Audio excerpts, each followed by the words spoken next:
안녕하세요. 40대 초반 사연을 즐겨보는 여성입니다. 저는 고양시에 살고 있고요. 외동딸로 태어난 저는 가정 형편은 매우 어려웠지만 엄마는 최대한 저에게 모든 걸 다 해주시려고 했던 분이세요. 본인 살림도 어려우면서 말이죠. 전 그런 엄마의 뒷바라지를 받으며 한국 최고의 대학교를 들어갔어요. 서울대학교이죠. 대학교를 졸업하고 빨리 취직을 하여 남의 집 식모살이를 하는 엄마를 쉬게 해주고 싶은 마음이 가장 컸었습니다. 하지만 엄마는 저에게 부담이 될까 끝끝내 일을 포기하지 않으시고 다니셨어요. 그리고 전 일을 하며 만난 남자와 결혼을 하게 되었어요. 시부모님은 참 좋으신 분이었죠. 우리 아들이랑 어쩜 그렇게 잘 어울리니? 어려운 환경에서도 잘 자라줘서 너무 고맙다. 행복하게 살아보자. 알겠지? 네, 어머님.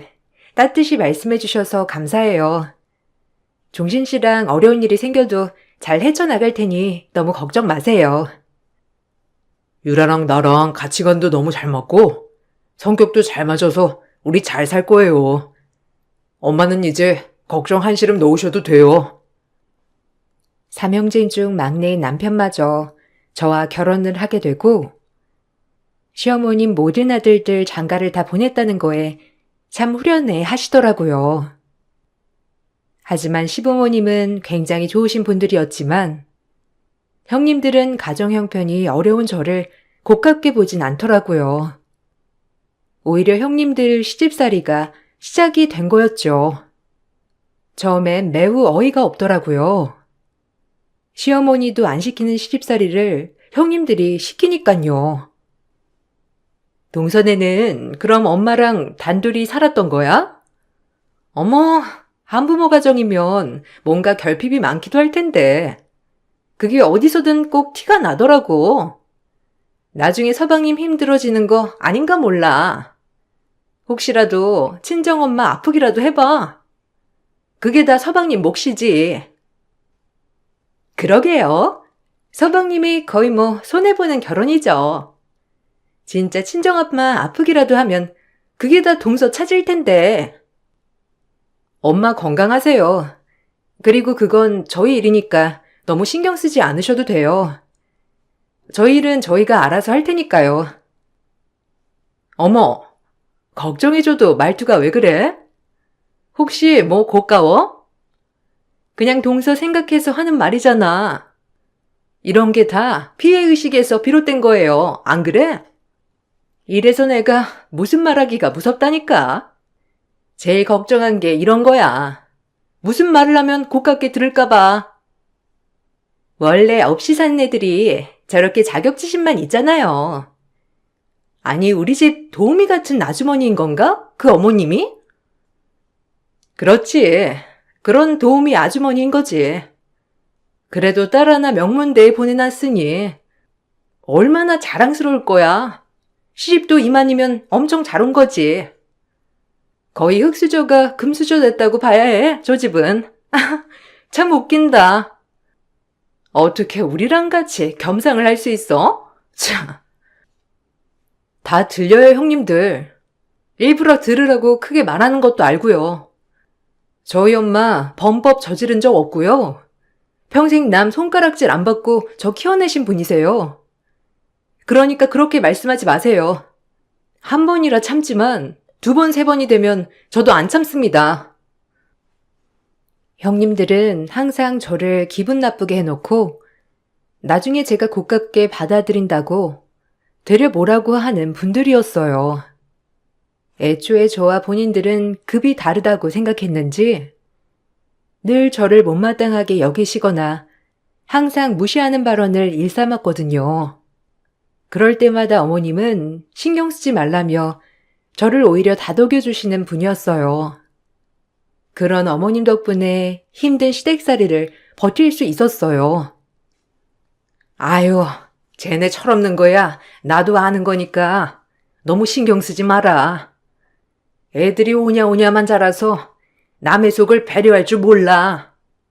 그러니까 너무 마음에 담아두지 마라.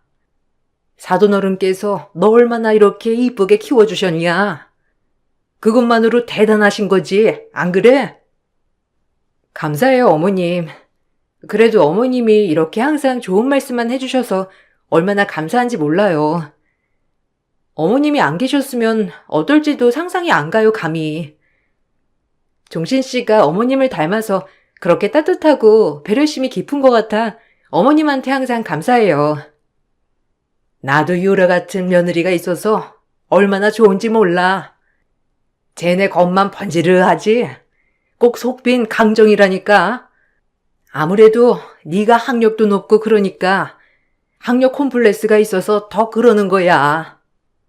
그러니까 그냥 네가 잘났다고 생각하렴. 알겠지? 네, 그렇게 말해주셔서 감사해요. 네, 저도 그러려니 해야죠. 매번 싸울 수도 없으니까. 그래도 어머님이 있어서 다행이에요. 늘 어머님과 대화를 나누면 마음이 따뜻해지는 기분이었어요. 그래서 오히려 시댁에 가는 건 기분이 좋았습니다. 어머님은 부잣집에서 태어난 형님들이 부모님의 뒷바라지를 받아도 좋은 대학교에 가지 못해서 저에게 콤플렉스가 있어서 그런 거라고 말씀을 해주었어요. 그러니 그냥 그러려니 하라고 말이에요. 저도 좋게 생각하려고 늘 마음을 먹었습니다.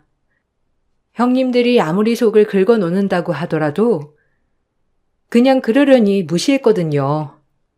하지만 좋게 생각하자라는 저에게 그렇게 생각하지 못하는 사건이 발생하고 말았죠. 첫째 형님의 딸 조카의 기념일에 초대를 받은 날이었어요. 그날 그 집에서 전 기함을 하고 말았어요. 우리 딸 축하해주는 잔치니까 동서도 꼭 와야 해. 알겠지? 그래도 하나밖에 없는 조카인데 아무래도 축하는 해줘야지. 아, 네. 그날 일 끝나고 그럼 바로 들릴게요. 뭐 선물 같은 거 어떤 거 준비할까요? 요새 애들이 좋아하는 거 사가면 좋을 텐데. 우리 딸내미 요새 레고 조립에 푹 빠져 있으니까 레고를 사와줘. 그리고 사이즈 작은 거 말고 큰 거로, 알겠지? 아, 네. 레고 사갈게요. 뭐 음식은 장만 다 하셨어요? 아님 제가 좀 조퇴하고 가서 도와드릴까요? 그래도 되는데. 아니, 괜찮아. 아주 일 잘하는 도우미 아줌마 불렀거든. 동서는 그러니까 천천히 와도 돼. 꼭 그날 와야 해.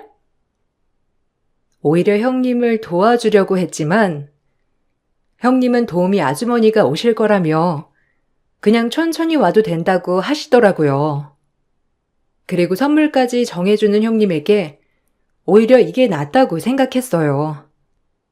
엄한 거 가져갔다간 또 수준이 안 맞네 어쩌네 할 게 뻔했기 때문이었어요.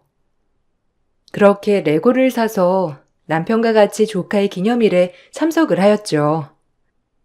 현관문이 열리는 순간 거기서 음식을 하고 계셨던 도우미 아주머니가 저희 엄마였던 걸 알게 되었습니다.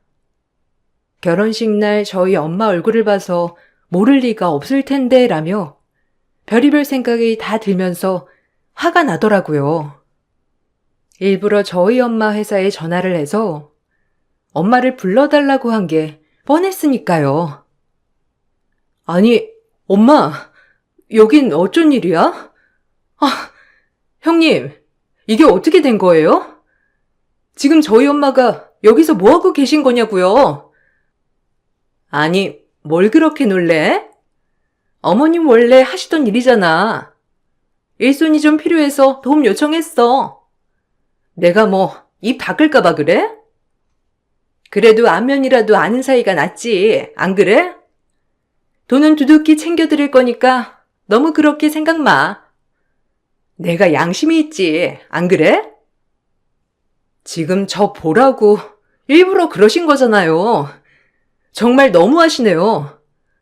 아무리 저희 엄마가 도우미 생활을 한다고 하지만.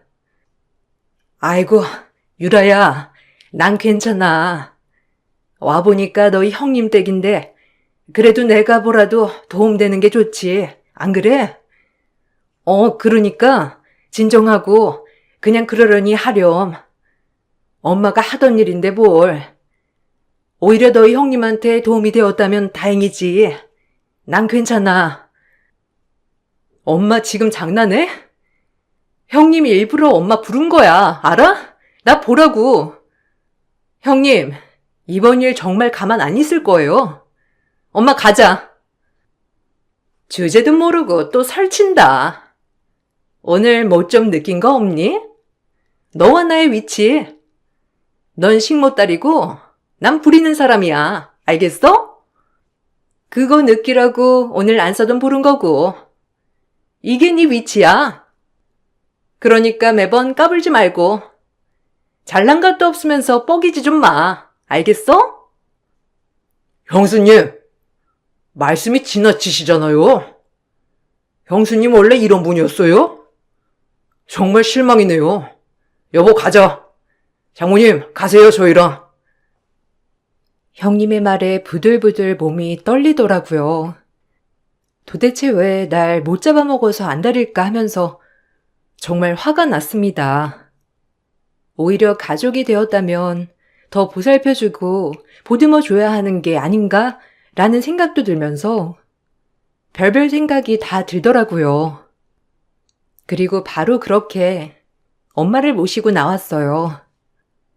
어찌나 눈물이 나던지 엄마의 그 이러지도 저러지도 못하는 모습이 더 마음이 아프더라고요. 엄마에게 참 죄송하더라고요. 애초에 내가 더 자리 잡았더라면 엄마가 이런 고생하지 않아도 됐을 텐데 하는 마음이 있었거든요. 도우미 하러 이 집에 왔을 때 얼마나 놀랐을까 하는 마음도 들었고 또 내 형님네라고 얼마나 최선을 다했을까 하는 마음이 교차하면서 마음이 아파졌습니다. 그냥 제가 제일 죄인 같더라고요. 그래서 엄마에게 더욱더 미안한 마음이 앞섰고요. 엄마, 미안해. 나 때문에. 내가 좀 더 엄마를 호강시켜 드려야 하는데 엄마 이제 일 그만둬요. 이제 한갑도 넘었잖아. 엄마 그동안 나 혼자 키우느라 고생했으니 생활비랑 노후는 걱정 마세요. 어? 그러니까 이젠 엄마도 즐기면서 살아. 응? 내가 어떻게 네 돈을 받아? 너 피땀 흘려서 버는 거 아는데 엄마 아직 건강해서 일 할만하니까 괜찮아 이거 사. 장모님, 그러지 말고 쉬세요. 저도 유라가 이렇게 마음 아파하는 거 싫어요.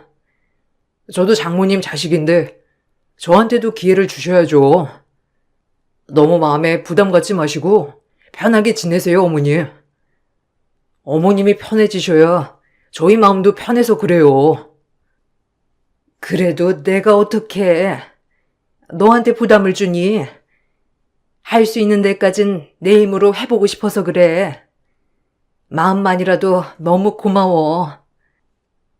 안 돼, 엄마. 무조건 이제 내가 엄마 케어할 거야. 엄마도 나 힘들게 키웠잖아. 그러니까 엄마도 이런 거 충분히 받아도 돼. 전 엄마의 일을 당장 그만두게 하였어요. 저도 대기업 연구원이기 때문에 벌이도 넉넉하였고 남편도 마찬가지로 벌이가 넉넉하였죠. 그래서 엄마를 따로 도와드리기엔 충분했답니다. 남편이 그래도 저와 한마음이어서 참 고맙더라고요. 혹시나 남편이 제가 엄마를 도와주는 거에 있어서 반대를 하면 어쩌지라는 생각이 들었지만 남편은 다행히도 저와 제 엄마도 본인의 가족이라고 생각했는지 엄마에게 늘 아들이 되어주려고 노력을 했어요. 정말 남편 잘 만났다고 생각이 들었죠. 고마워.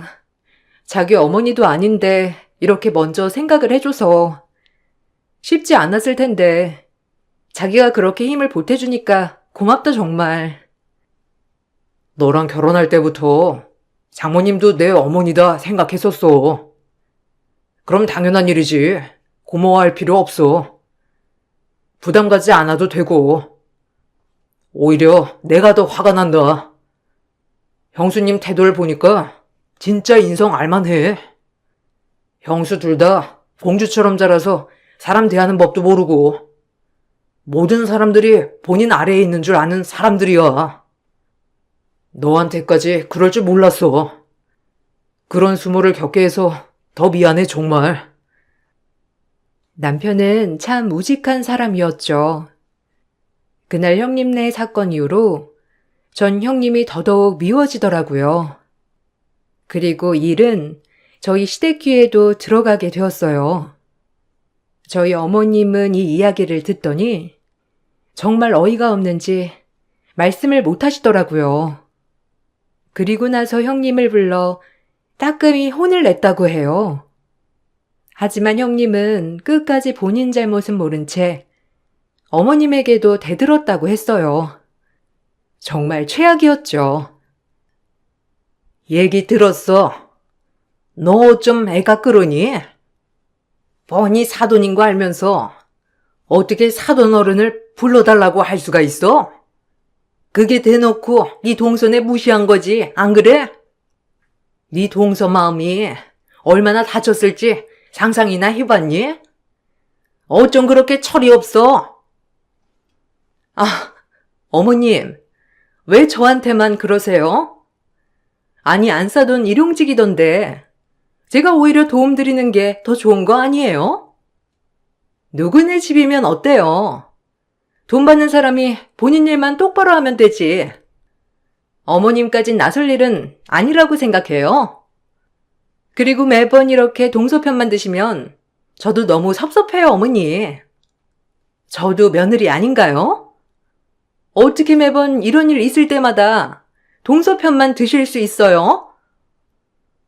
편이 어디 있니? 네가 하는 행동이 너무 애 같아서 혼을 내는 거지. 도대체 막내가 무슨 잘못이 있다고 그러는 거야? 가난한 죄죠. 전 솔직히 막내 동서 저희 집이랑은 전혀 어울리지 않다고 생각해요. 한부모 가정에 가정부 딸이 이런 집에 시집 온다는 게 말이 돼요? 저랑 같은 급 취급당하는 것 같아서 불쾌하다고요. 어머님도 솔직히 그러시잖아요. 안 그래요? 형님의 말에 어머님은 말문이 막혔다고 했어요. 어떻게 저렇게 생각할 수 있고 사람 사이에 급이 어디 있는지 기가 막혔다고 했죠. 어머님은 더 이상 형님과는 말이 통할 것 같지 않아 그냥 가보라고 했다고 하더라고요. 그렇게 저희 사이는 철저히 양숙이 되어가고 있었습니다. 둘째 형님도 마찬가지로 저를 안 좋아했기 때문에 형님들과 모이는 날엔 대놓고 절 왕따를 시키기도 했죠.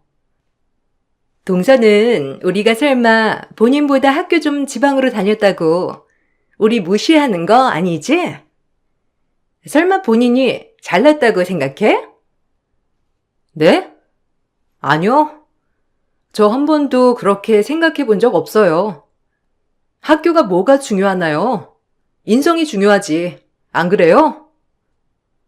아유, 둘째 동서, 말을 말라니까. 막내 동서랑은 말이 안 통해. 본인이 그저 잘난 줄만 안다니까. 개뿔도 없는 게. 그러게요. 뭐 믿고 저렇게 나대는 건지. 학력 좋으면 뭐해? 돈이 없는데 안 그래요? 우리랑 급이 다른 사람이죠, 동서는.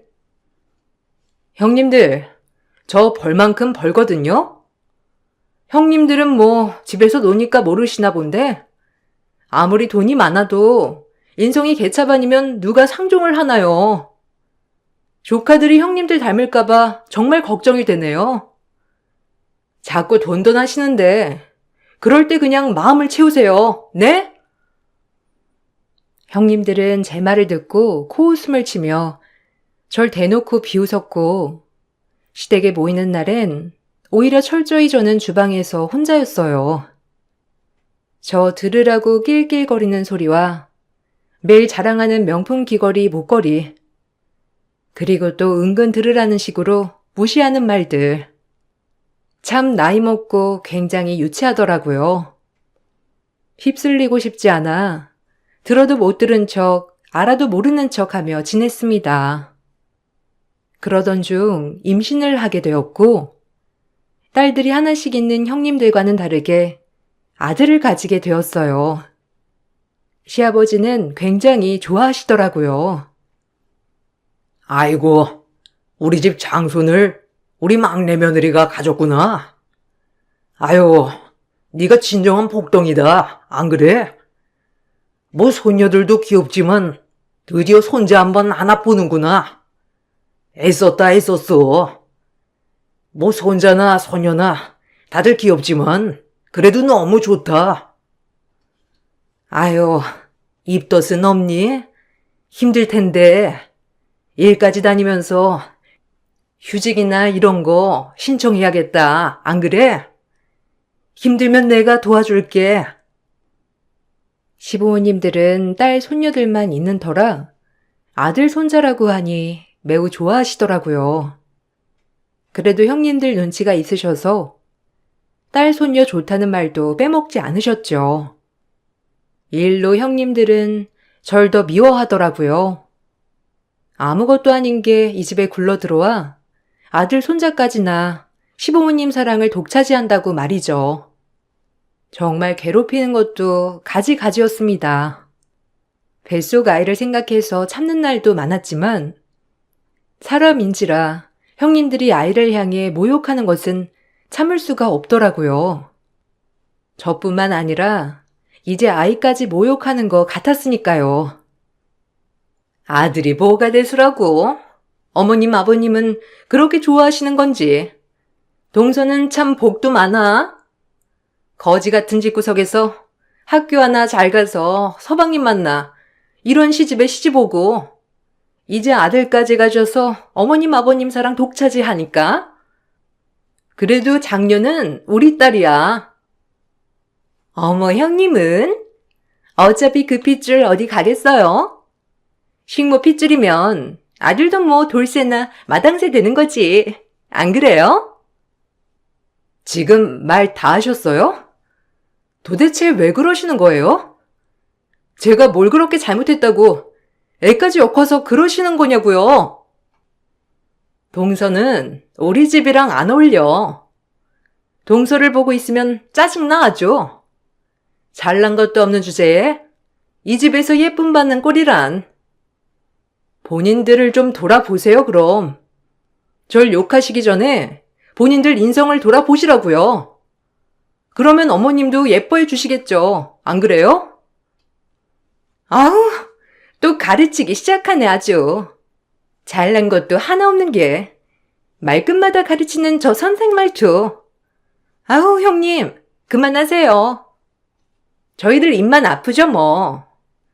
언젠간 본인 주책 파악할 날이 올 거니까 너무 그렇게 기운 빼지 마세요. 오래 가봤자 10년도 못 갈걸요? 어이가 없더라고요. 저의 미래까지 딱 단정지어서 한다는 말들이요. 잘 울지 않는 성격이지만 임신 호르몬 때문에 형님들에게 저런 소리를 들을 때면 눈물이 나더라고요. 원래 같으면 같이 퍼부어 줬을 테지만 많이 지치기도 했고요. 하지만 어머님은 부엌 너머에서 저희 얘기를 다 듣고 계셨더라고요. 또 본인이 껴서 중재하면 제가 괴로워질 걸 알기에 따로 말씀은 안 하셨지만 눈빛만으로 알 수 있었어요. 저를 위로하고 계셨다는 걸 말이에요. 항상 이런 일이 반복이 되었어요. 그러던 어느 날이었어요. 한 달에 한 번 시댁 모임이 있는 날, 그날도 어김없이 형님들과 만날 생각에 머리가 아플 지경이었죠. 그래도 시부모님이 좋으신 분들이니 최대한 싫은 티 내지 말고 잘 있다 오자 하는 마음으로 남편과 일찍 가게 되었습니다. 임신이라도 입덧이 심한 편이 아니었기 때문에 주방에서 음식을 거들거나 요리를 직접 할 순 있었어요. 그렇게 어머님을 도와 요리를 하고 있을 무렵이었죠. 세상에, 이 요리를 어머님이랑 동서가 다 한 거예요? 어머, 진작 일찍 올걸. 저희 아이가 징징거리는 바람에요. 어머님, 저도요. 아침에 아기 챙기고 뭐하고 하느라 늦었어요. 죄송해요. 앞으로 일찍 다닐게요. 막내가 이거 요리 다 한 거다. 임신한 몸으로. 너흰 좀 일찍 와서 거들지. 임신한 동서 몸도 무거운데 안 그러냐? 시어머니는 일부러 늦게 온 형님들에게 불편한 기색을 내비쳤지만 형님들은 아랑곳하지 않더라고요. 원래도 남들은 전혀 신경 쓰는 스타일이 아니었기 때문에 그러려니 했습니다. 하지만 문제의 발단은 지금부터 시작이 되었어요. 대놓고 말이죠. 근데 동서는 어쩜 그렇게 앞치마가 잘 어울리니? 아주 찰떡이야. 오히려 직장보다 집안일하면서 눌러 앉아야 하는 거 아니야? 그러게요. 동서 밖에 나가서 일할 게 아니라 집에서 눌러 앉아서 살림해. 훨씬 잘 어울린다. 뭐하러 나가서 고생해? 아무래도 식모딸이라 식모티가 줄줄 흐르는 건가? 이래서 피는 못 속인다니까. 안 그래? 내가 앞치마 하나 사줘야겠다. 어머, 그러게요. 이래서 시도둑질이 무섭죠. 동서엄만 딸한테 참 좋은 거 가르쳤네. 어쩜 이리 주방일이 잘 어울려? 뭐라고 하셨어요? 식모딸? 식모딸이라고? 아, 진짜 막 가자는 거네, 이제. 너네는 존중해줄 필요도 없어. 내가 그동안 어머님, 아버님 때문에 참아왔는데 더 이상은 못 참겠다. 야, 너네 잘난 게 도대체 뭐가 있니? 집안 잘 사는 거? 그거 말고 너네 한번 앞세워봐. 직업이 좋아, 학벌이 좋아, 아님 머리가 좋아? 뭐 하나 잘난 것도 없는 게 꼴랑 조금 잘 산다고 진짜 더럽게 유세 떠네. 뭐? 너네? 말 다 했어? 그래, 근본 없는 티 이렇게 나는 거지. 어디 배운 게 없으니까 손윗 사람한테 또박또박, 안 그래? 제가 그날 폭발해버리자 시어머니는 그 모습을 보고 단단히 화가 났던 것 같아요. 그리고 평소에 온화하시던 모습은 온데간데 없고 그날 차려진 50첩 교자상을 뒤엎어 버리셨습니다. 어머니의 행동에 저뿐만 아니라 형님들 그리고 시댁들과 남편, 아버님마저 놀라서 저희 쪽으로 시선이 집중되었죠. 어머니는 교자상을 엎으신 후 화가 단단히 난 채로 말씀하셨어요. 그만들 못하니? 어쩜 이렇게 못돼 처먹었어? 내가 눈 뜨고 봐줄 수가 없어. 이 벼락마를 것들아. 이제 너희는 우리 집 오지 말거라. 재산도 뭐고 아무것도 바라지 마. 썩 나가 이 작것들아. 어디 우리 집안에 저런 싹수 없는 것들이 와서는. 아휴, 너네 시엄마 말 들린 거 하나도 없다. 번번이 막내 못 잡아먹어서 안달이지 너희들. 이제 우리 집에 발걸음 하지 말거라. 못 빼어먹어도 유분수지. 같은 사람한테 어쩜 저렇게 막말을 쏟아낼까? 우리 소녀딸들이 너희 닮을까봐 무섭다. 아버님, 아니 그게 아니고 저는 동서가 버릇이 너무 웃길래 버릇 좀 고쳐주려고 한 것뿐이에요. 제 말 좀 들어주세요. 네? 닥쳐! 여우 같은 년. 시집 와서 지금까지 마음에 안 드는 거 하나하나 다 참았어. 그냥 너희들이 잘 사는 게 최고의 효도라고 생각했으니까 이젠 막내가 아니라 내가 못 참겠다. 알겠어? 너희 둘 이제 다시는 안 보고 싶으니까 썩 꺼져. 썩 나가. 시어머니는 그 길로 굵은 소금과 물을 가져와 형님들에게 끼얹으셨어요. 형님들은 물과 소금을 맞고 집이 떠나가라 소리를 지르며 시숙들에게 뭔가 말을 해달라고 사정을 하더라고요. 하지만 시숙들도 형님들은 외면하였죠. 아주 고소했습니다. 어머, 아니 이게 뭐 하는 짓이에요, 어머님? 말로 하셔야죠. 여보, 어머님 좀 말려봐, 응? 어떻게 우리한테 소금을 뿌려? 그러니까요. 아니 어머님, 제 말 좀 들어주세요. 동서가 얼마나 싹바가지가 없는 줄 아세요? 아우 진짜 억울하다고요. 억울하긴 뭐가 억울해. 내 속이 다 시원하다. 돈 없다고 무시하지 마 너희들. 본인들 혼자 힘으로 아무것도 못하면서 열등감에 쩔어서 나 하나 뭉개는 재미로 살지? 너희 딸들이 너희 닮을까봐 무서워, 알아? 그 엄마의 그 딸이겠지만. 아유, 창피해. 재수씨, 죄송해요. 아니, 엄마, 아빠, 죄송해요. 용서해 주세요. 그렇게 여기 오기 전에 신신당부를 했는데. 다신 보기 싫으니 데리고 가거라. 그리고 내 집 앞에 얼씬도 하지 마라. 나 정말 쟤네 꼴도 보기 싫다. 내가 한두 번 참은 게 아니야. 알겠니? 그리고 너희가 그렇게 원하는 건물이며 땅이며 한 푼도 없을 줄 알아. 그렇게 잘난 너네 친정한테 기대렴. 시어머니가 건물이며 땅이며 형님들에게 한 푼도 줄 수 없다고 하자 그제야 뭔가 잘못됐음을 자각했는지 형님들은 저에게 무릎을 꿇고 빌더라고요. 눈 가리고 아웅하는 꼴이었죠.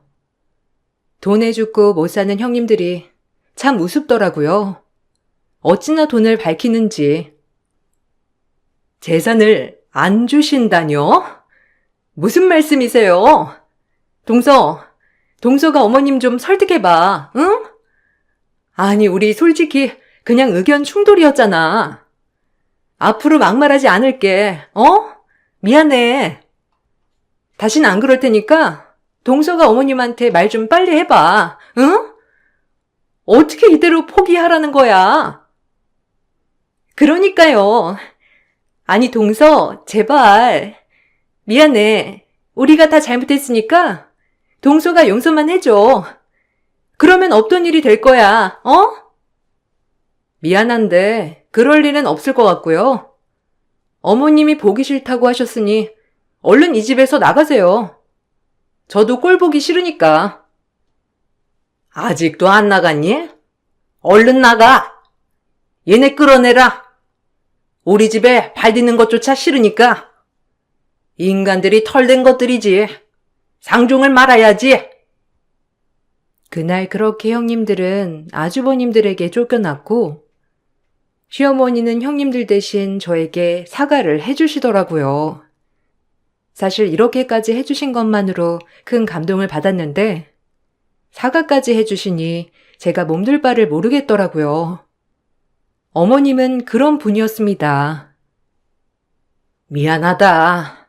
저것들 진작 이랬어야 했는데 나도 확실히 끊어내지 못했어. 상처 많이 받았지? 참, 내 마음대로 안 되는 게 자식이라더니 처음부터 마음에 안 들었어. 딱 봐도 사치스럽고 자기들밖에 모르고 이런 것이 너한테까지 갈 줄은 몰랐다. 진작 기강을 바로 잡았어야 했는데 내가 미안하다. 마음고생 많았지? 아유, 속상해 정말. 안타깝고.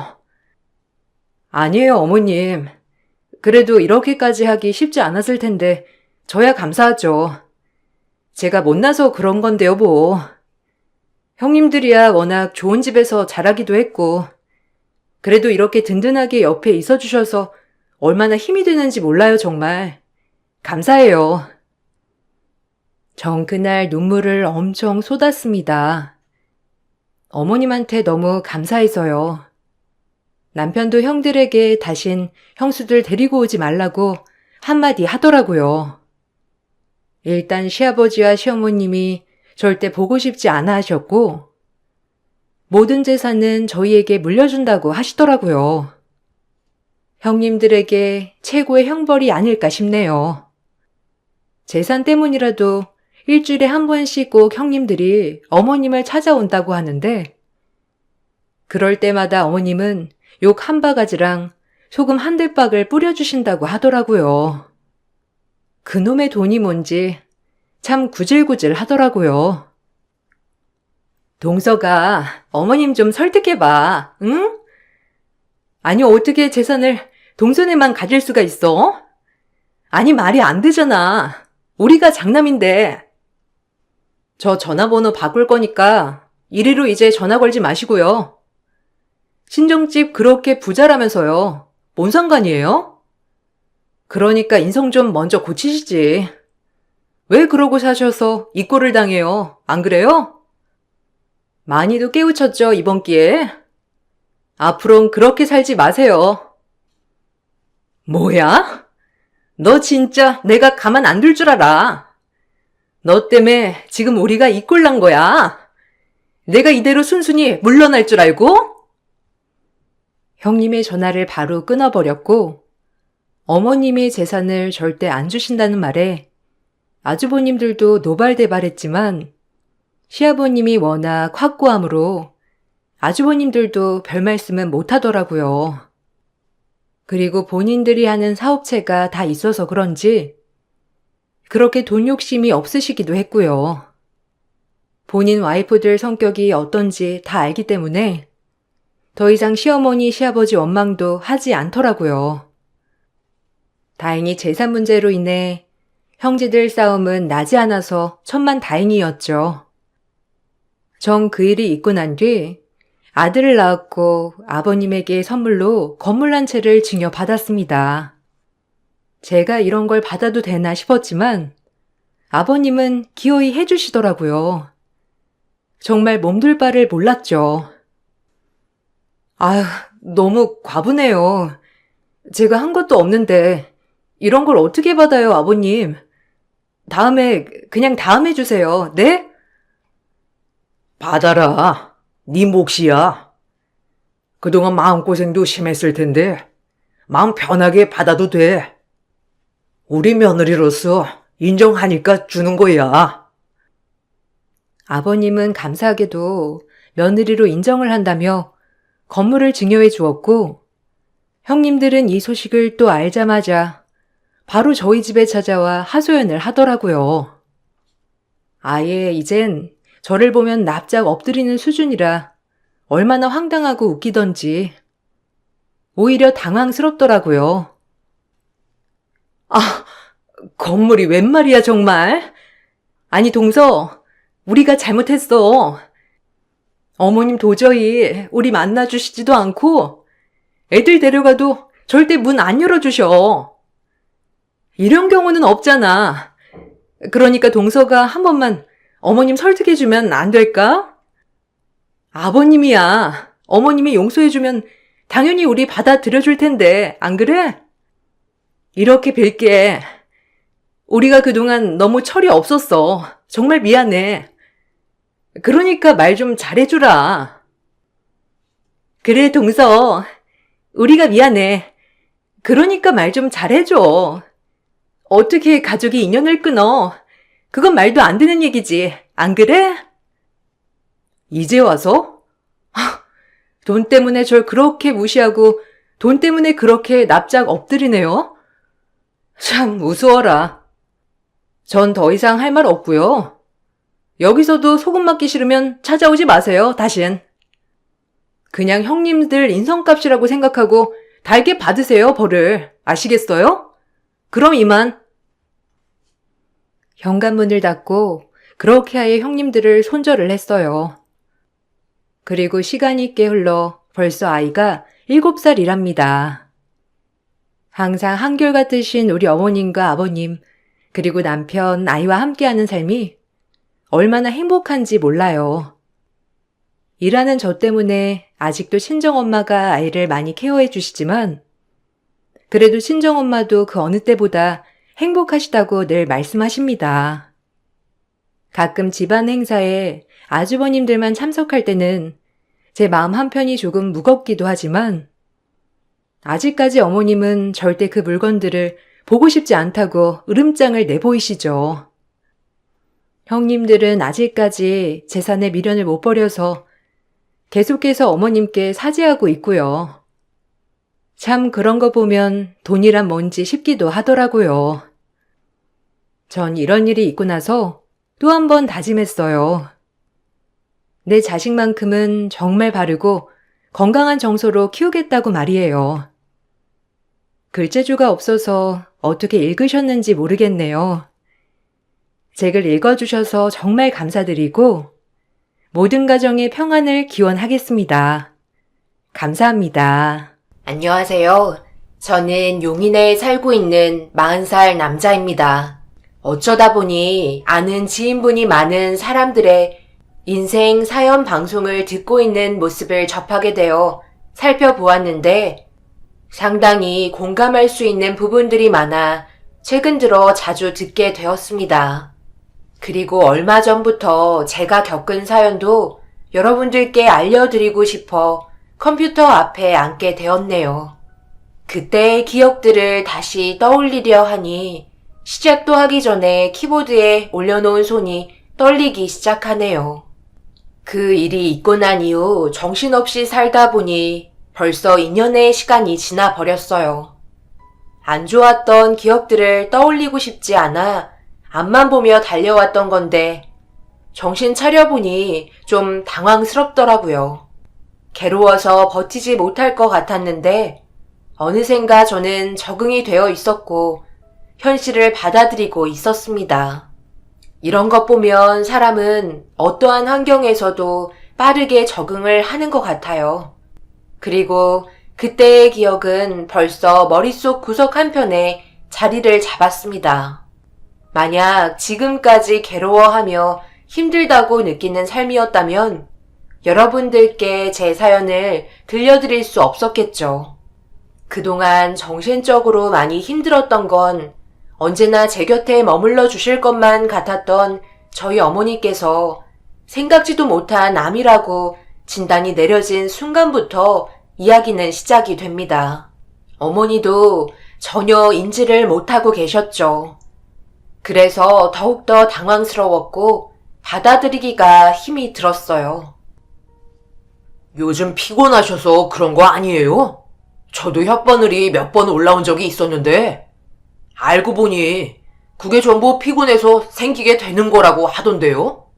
몸에서 무리가 왔다는 신호예요. 그러니 이번에 며칠 집에서 쉬는 게 좋을 것 같은데요.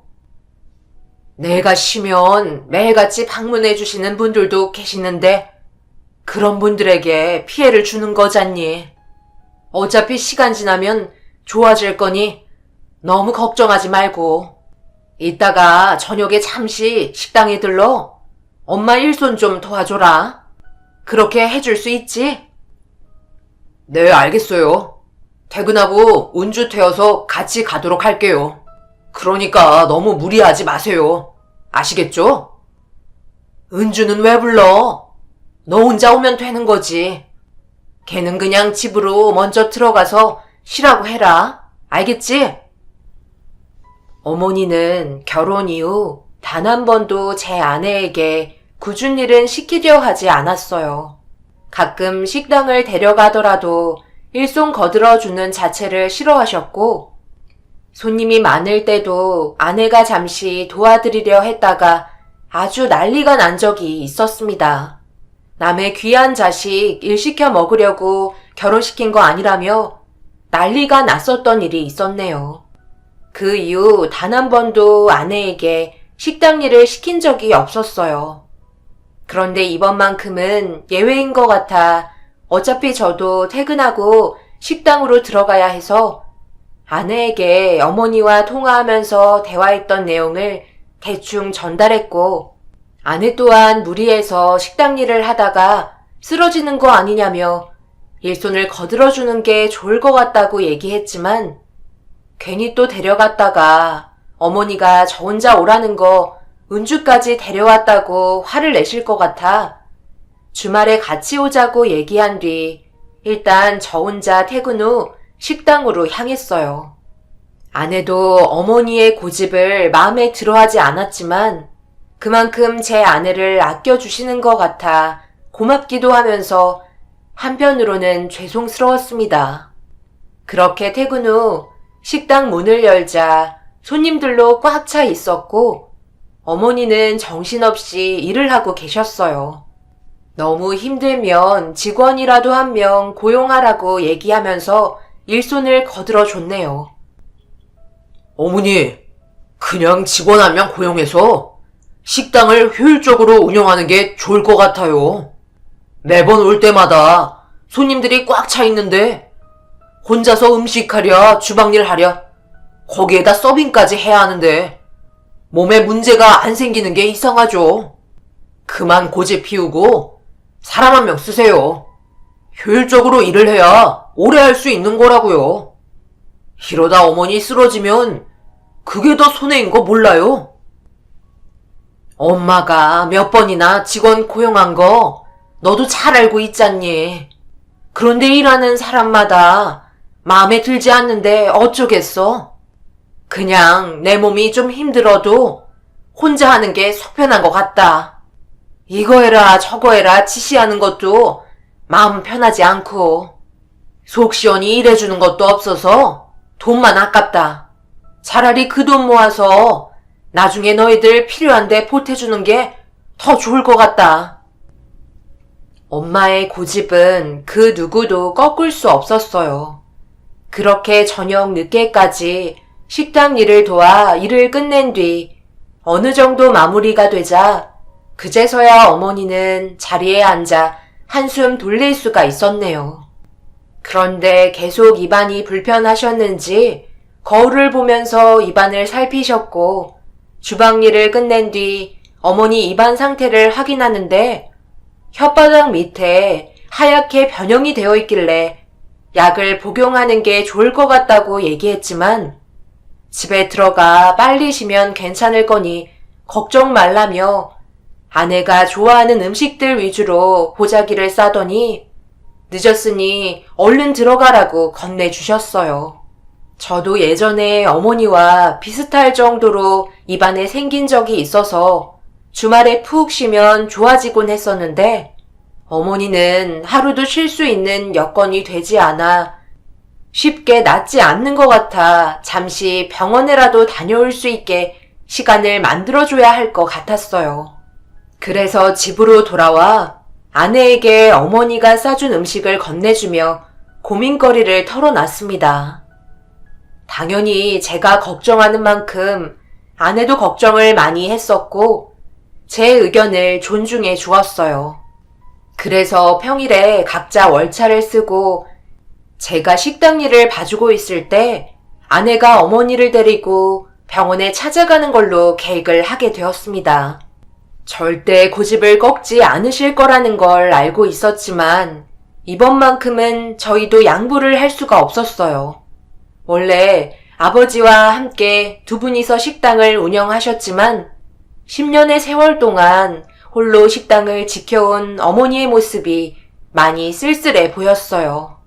말은 안 하시지만 뒷모습을 바라볼 때면 제 마음이 너무 안 좋았네요. 그래서 그때 제가 하던 일을 포기하고 어머니와 함께 식당 일을 운영해야 하나 고민도 많이 했었어요. 며칠 동안 잠 한숨 제대로 못 자고 계속해서 뒤척였고 그렇게 월차를 쓰게 된 날 아내와 함께 아침 일찍 식당으로 향했습니다. 말도 없이 식당을 찾아간 터라 저와 아내를 보곤 놀라신 어머니는 왜 왔냐며 불편한 표정을 보이셨네요. 왜 왔겠어요? 어머니 병원 가야 하니까 저희가 시간을 내서 계획했죠. 오늘은 아무 말도 하지 말고 일단 은주랑 병원부터 가세요. 너희들 왜 시키지도 않는 짓을 하는 거야? 회사는 어쩌고? 나는 괜찮대도. 어서들 회사로 출근해라. 어머니, 혼자만 생각하지 마시고 저희 입장도 봐주셔야죠. 왜 이렇게 고집만 피우시는 거예요? 오늘만큼은 저희도 물러날 수 없으니 그냥 순순히 따르시는 게 좋으실 거예요. 병은 가지고 있을수록 점점 더 안 좋아지는 거 모르세요? 그래요. 오늘만큼은 그냥 아무 말 하지 말고 저희 말 따라주세요. 아직 점심시간 전이라 그렇게 바쁘지도 않잖아요. 이럴 시간에 서둘러 병원 다녀오는 게 저희를 도와주는 거예요. 아시겠죠? 이왕 다녀오시는 거 검사 받을 수 있는 건 다 받으세요. 어머니도 말은 괜찮다고 얘기하셨지만 혓바닥에 올라온 무언가가 계속 불편하셨는지 마지못해 아내를 따라 병원으로 향했고 정신없이 식당 일을 하면서 아내에게 상황이 어떻게 돌아가는지 소식만 기다리고 있었습니다. 그런데 시간이 지날수록 아내에게 전화 한 통 없길래 무슨 안 좋은 일이 있나 싶어 몇 번 전화를 걸어봤지만 받지 않았고 그렇게 몇 시간이 더 지난 뒤에야 아내에게 전화가 걸려왔네요. 그리고 계속 불안했던 마음은 역시나 적중을 하게 되었고 울먹이고 있는 아내의 목소리에 가슴이 철렁 내려앉고 말았습니다. 별 문제 아닐 것 같았던 어머니의 몸 상태는 생각보다 상당히 심각했어요. 충격적이게도 어머니는 피곤해서 올라온 혓바늘이 아닌 설암이라는 판정을 받았고 2기가 넘어간 상태로 서둘러 수술을 받아야 한다는 믿을 수 없는 결과를 들려주었습니다. 그런데 어머니는 당장 입원하는 게 아닌 식당으로 오겠다며 굳고 말리는 아내를 무시하고 결국 식당으로 들어오셨어요. 의사가 당장 입원하자고 말을 했고 저희가 그렇게 부탁을 했는데 한마디도 들으려 하지 않자 그동안 참아왔던 불만들이 터져 나오면서 정신적으로 더 힘들었을 어머니에게 큰 소리를 치고 말았습니다. 어머니, 지금 식당이 중요한 거예요? 저는 눈에 안 보여요. 왜 이렇게 혼자만 생각하시는 건지 도저히 이해를 할 수가 없네요. 의사가 당장 입원해서 수술을 진행해야 한다고 은주가 병원에서 말리는데도 식당에 온 거예요. 걱정이 돼서 와봤다. 갑자기 자리를 비울 수도 없는 노릇이잖니. 강훈이 네가 어떻게 하고 있는지도 궁금하고. 아유, 병원에 입원하시지 뭐하러 다시 오셨어요? 그렇잖아도 은주한테 얘기 들었어요.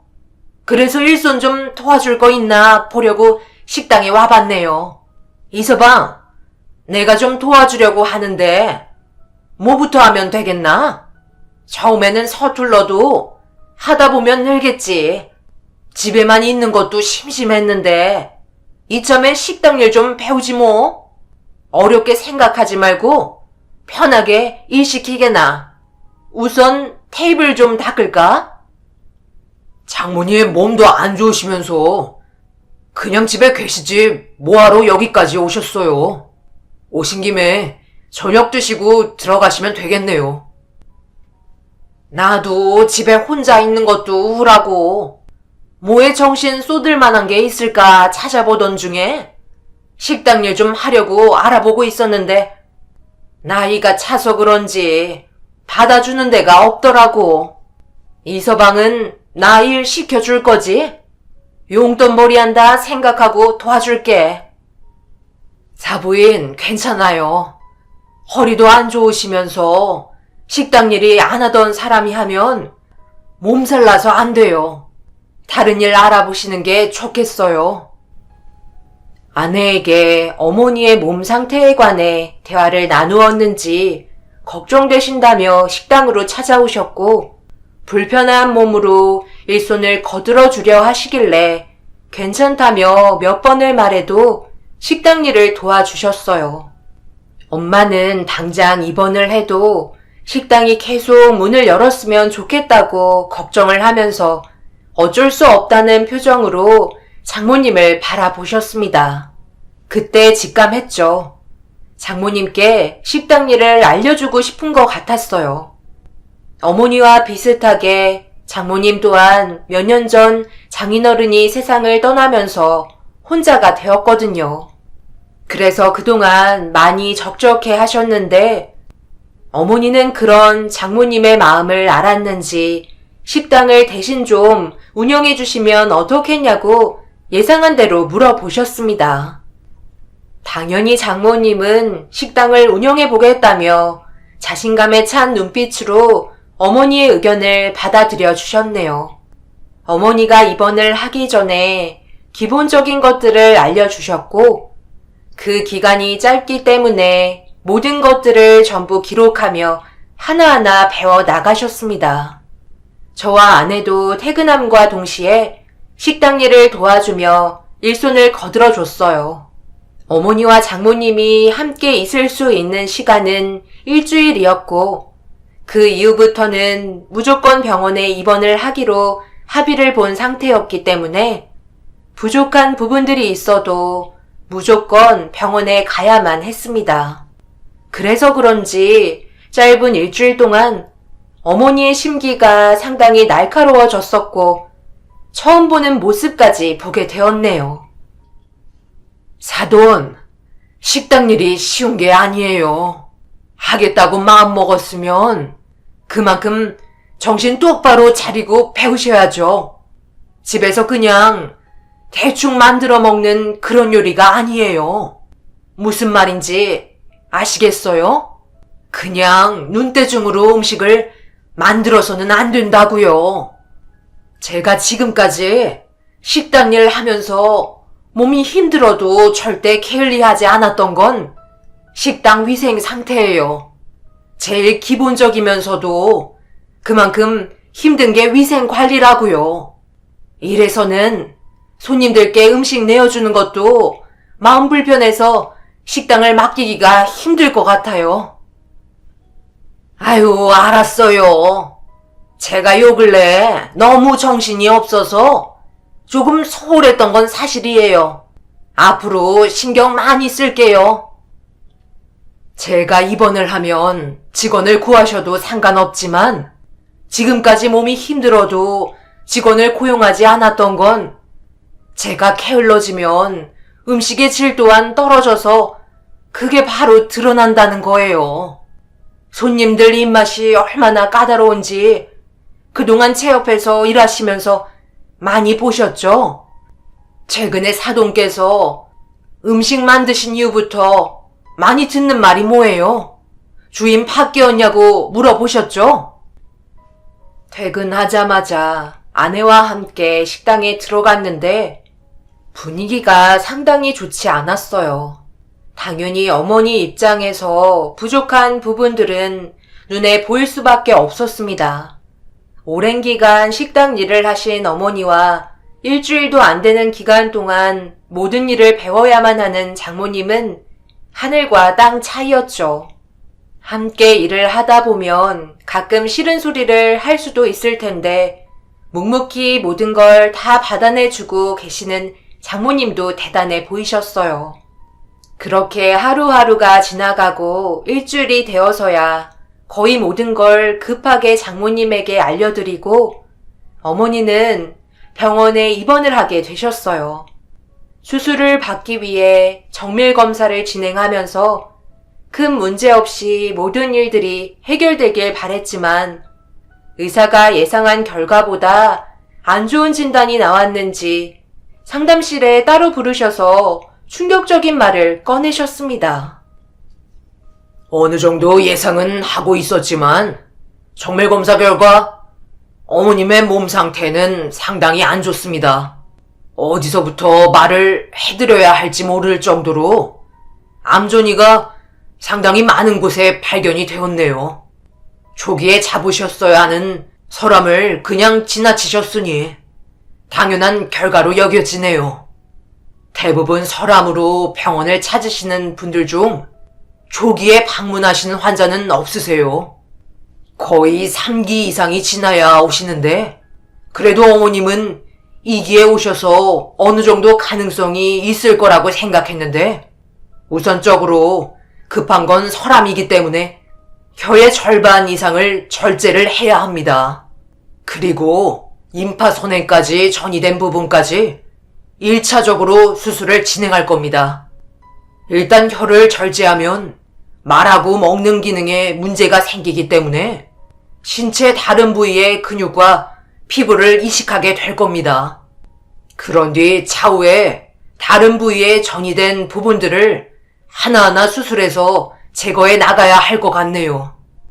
아마 꽤 오랜 기간 동안 수술을 진행해야 돼서 체력적인 부분도 상당히 중요하고요. 일단 살고자 하는 의지가 상당히 강해야 큰 수술들을 진행할 수 있습니다. 우선 1차적으로 수술을 진행하는데 필요한 시간은 10시간이 넘을 것 같네요. 그리고 수술 이후에 항암 치료까지 생각하셔야 합니다. 어떠한 말도 할 수가 없었어요. 어머니의 몸 상태는 손을 쓰기 힘들 정도로 상당히 심각한 상황으로 진행되고 있었습니다. 병실에 들어오니 검사 결과를 기다리고 있는 어머니에게 차마 의사와 나누었던 대화를 모두 전달해 줄 수 없었어요. 상담실에서 나오기 전에 의사는 첫 수술이 마지막이 될 수 있을지 모른다며 마음의 준비를 하는 게 좋을 것 같다고 말했었지만 그것까지는 차마 입 밖으로 꺼낼 수 없어 수술만 잘 끝나면 일상생활이 가능할 거라는 희망적인 말을 꺼냈습니다. 우선적으로 어머니가 살고자 하는 의지가 강해야 수술 결과가 좋을 거라는 의사의 말에 더 이상 아무런 말도 하지 않았어요. 어머니는 다행이라며 가슴을 쓸어내리셨고 그렇게 수술을 하기 위한 준비를 하셨습니다. 어머니는 혼자 병원에 있을 수 있다며 서둘러 식당에 가보라며 불안해하셨고 어쩔 수 없이 아내와 함께 식당으로 향하게 되었어요. 가는 동안 이미 머릿속이 하얗게 되어 옆에 있는 아내와 저는 서로 아무 말도 없이 식당으로 향했고 그렇게 도착을 하니 벌써 손님들이 식당을 가득 메웠습니다. 들어가자마자 저녁을 드시고 계신 단골 손님들도 계셨고 주방에서는 장모님이 정신없이 음식을 만들고 있는 게 눈에 들어왔네요. 그래서 양팔을 걷고 손님 응대를 하려고 하는데 식당 문을 열고 들어온 한 남자와 눈이 마주치면서 안 좋은 느낌이 들어 주방에 있는 장모님을 다시 바라보자 당황스러워하더니 제 눈을 회피했네요. 장모님, 저 남자분은 누구세요? 배달 갔다 오신 것 같은데 식당 일을 도와주시는 분 치곤 나이가 상당히 많은데요. 엄마, 지금 이게 뭐 하는 거야? 왜 저분을 여기까지 데리고 오셨어?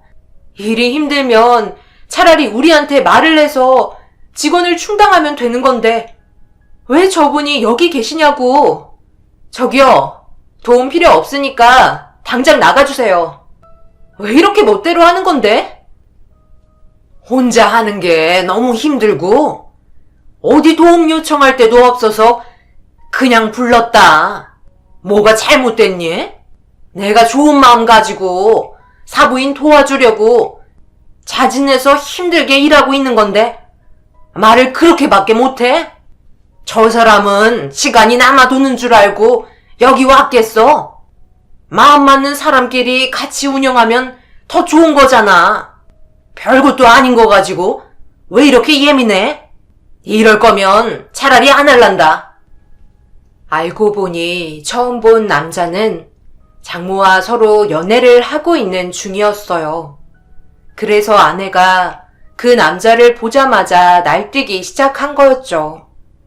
그런데 장인어른 세상 떠난 지 얼마나 됐다고 벌써 다른 남자와 눈이 맞아 식당에 함께 있는 걸 보니 이미 가볍게 만나는 사이는 아닌 것 같아 저도 기분이 썩 좋지는 않았습니다.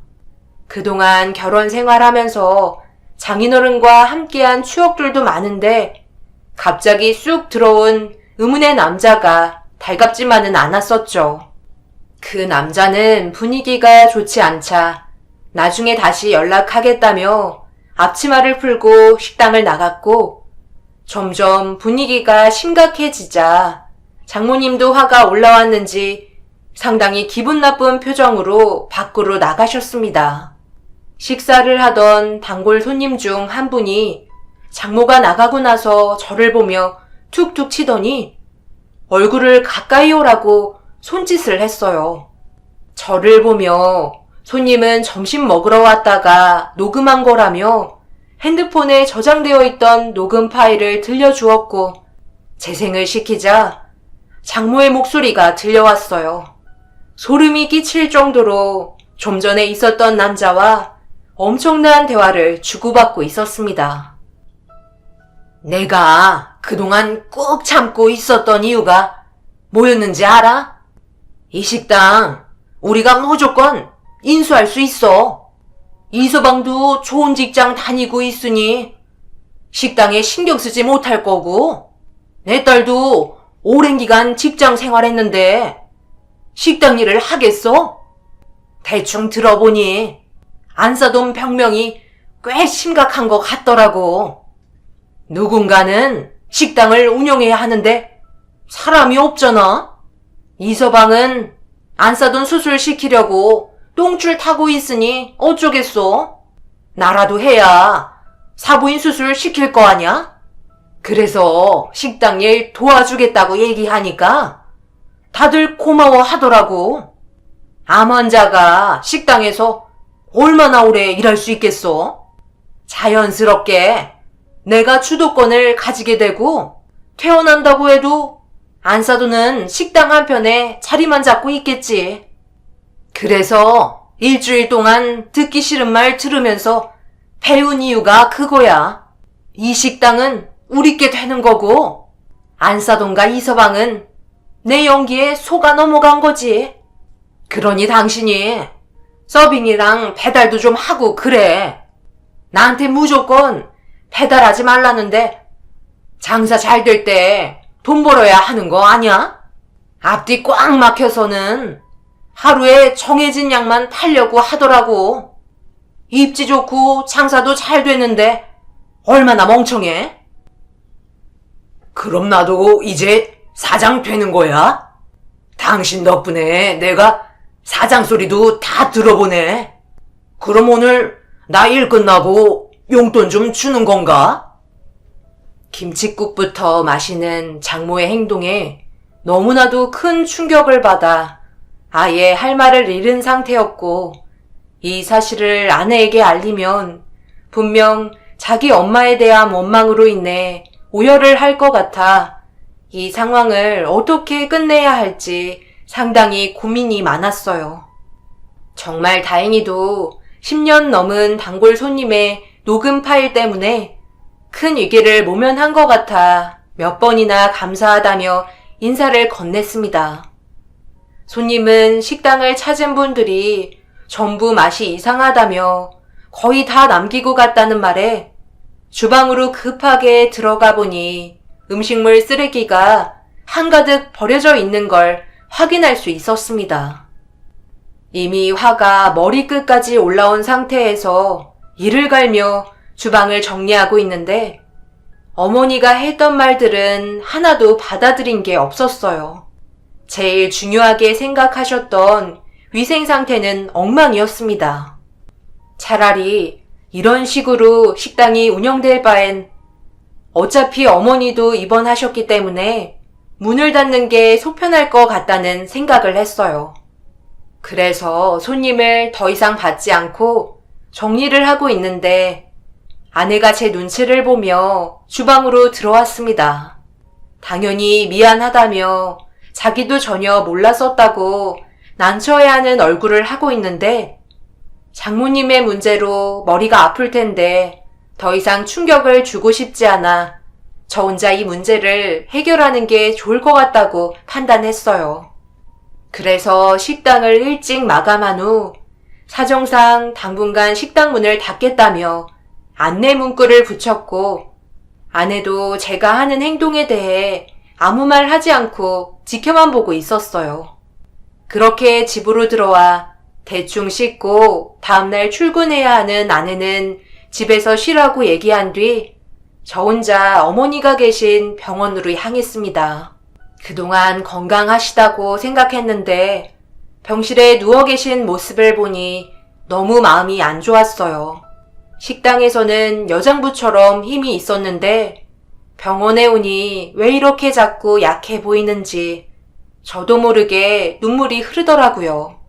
오래간만에 깊은 잠에 빠지신 듯 제가 옆에 와도 아무것도 모른 채 푹 주무시고 계시길래 저도 옆에 있는 간이 침대에 누워 잠을 청했습니다.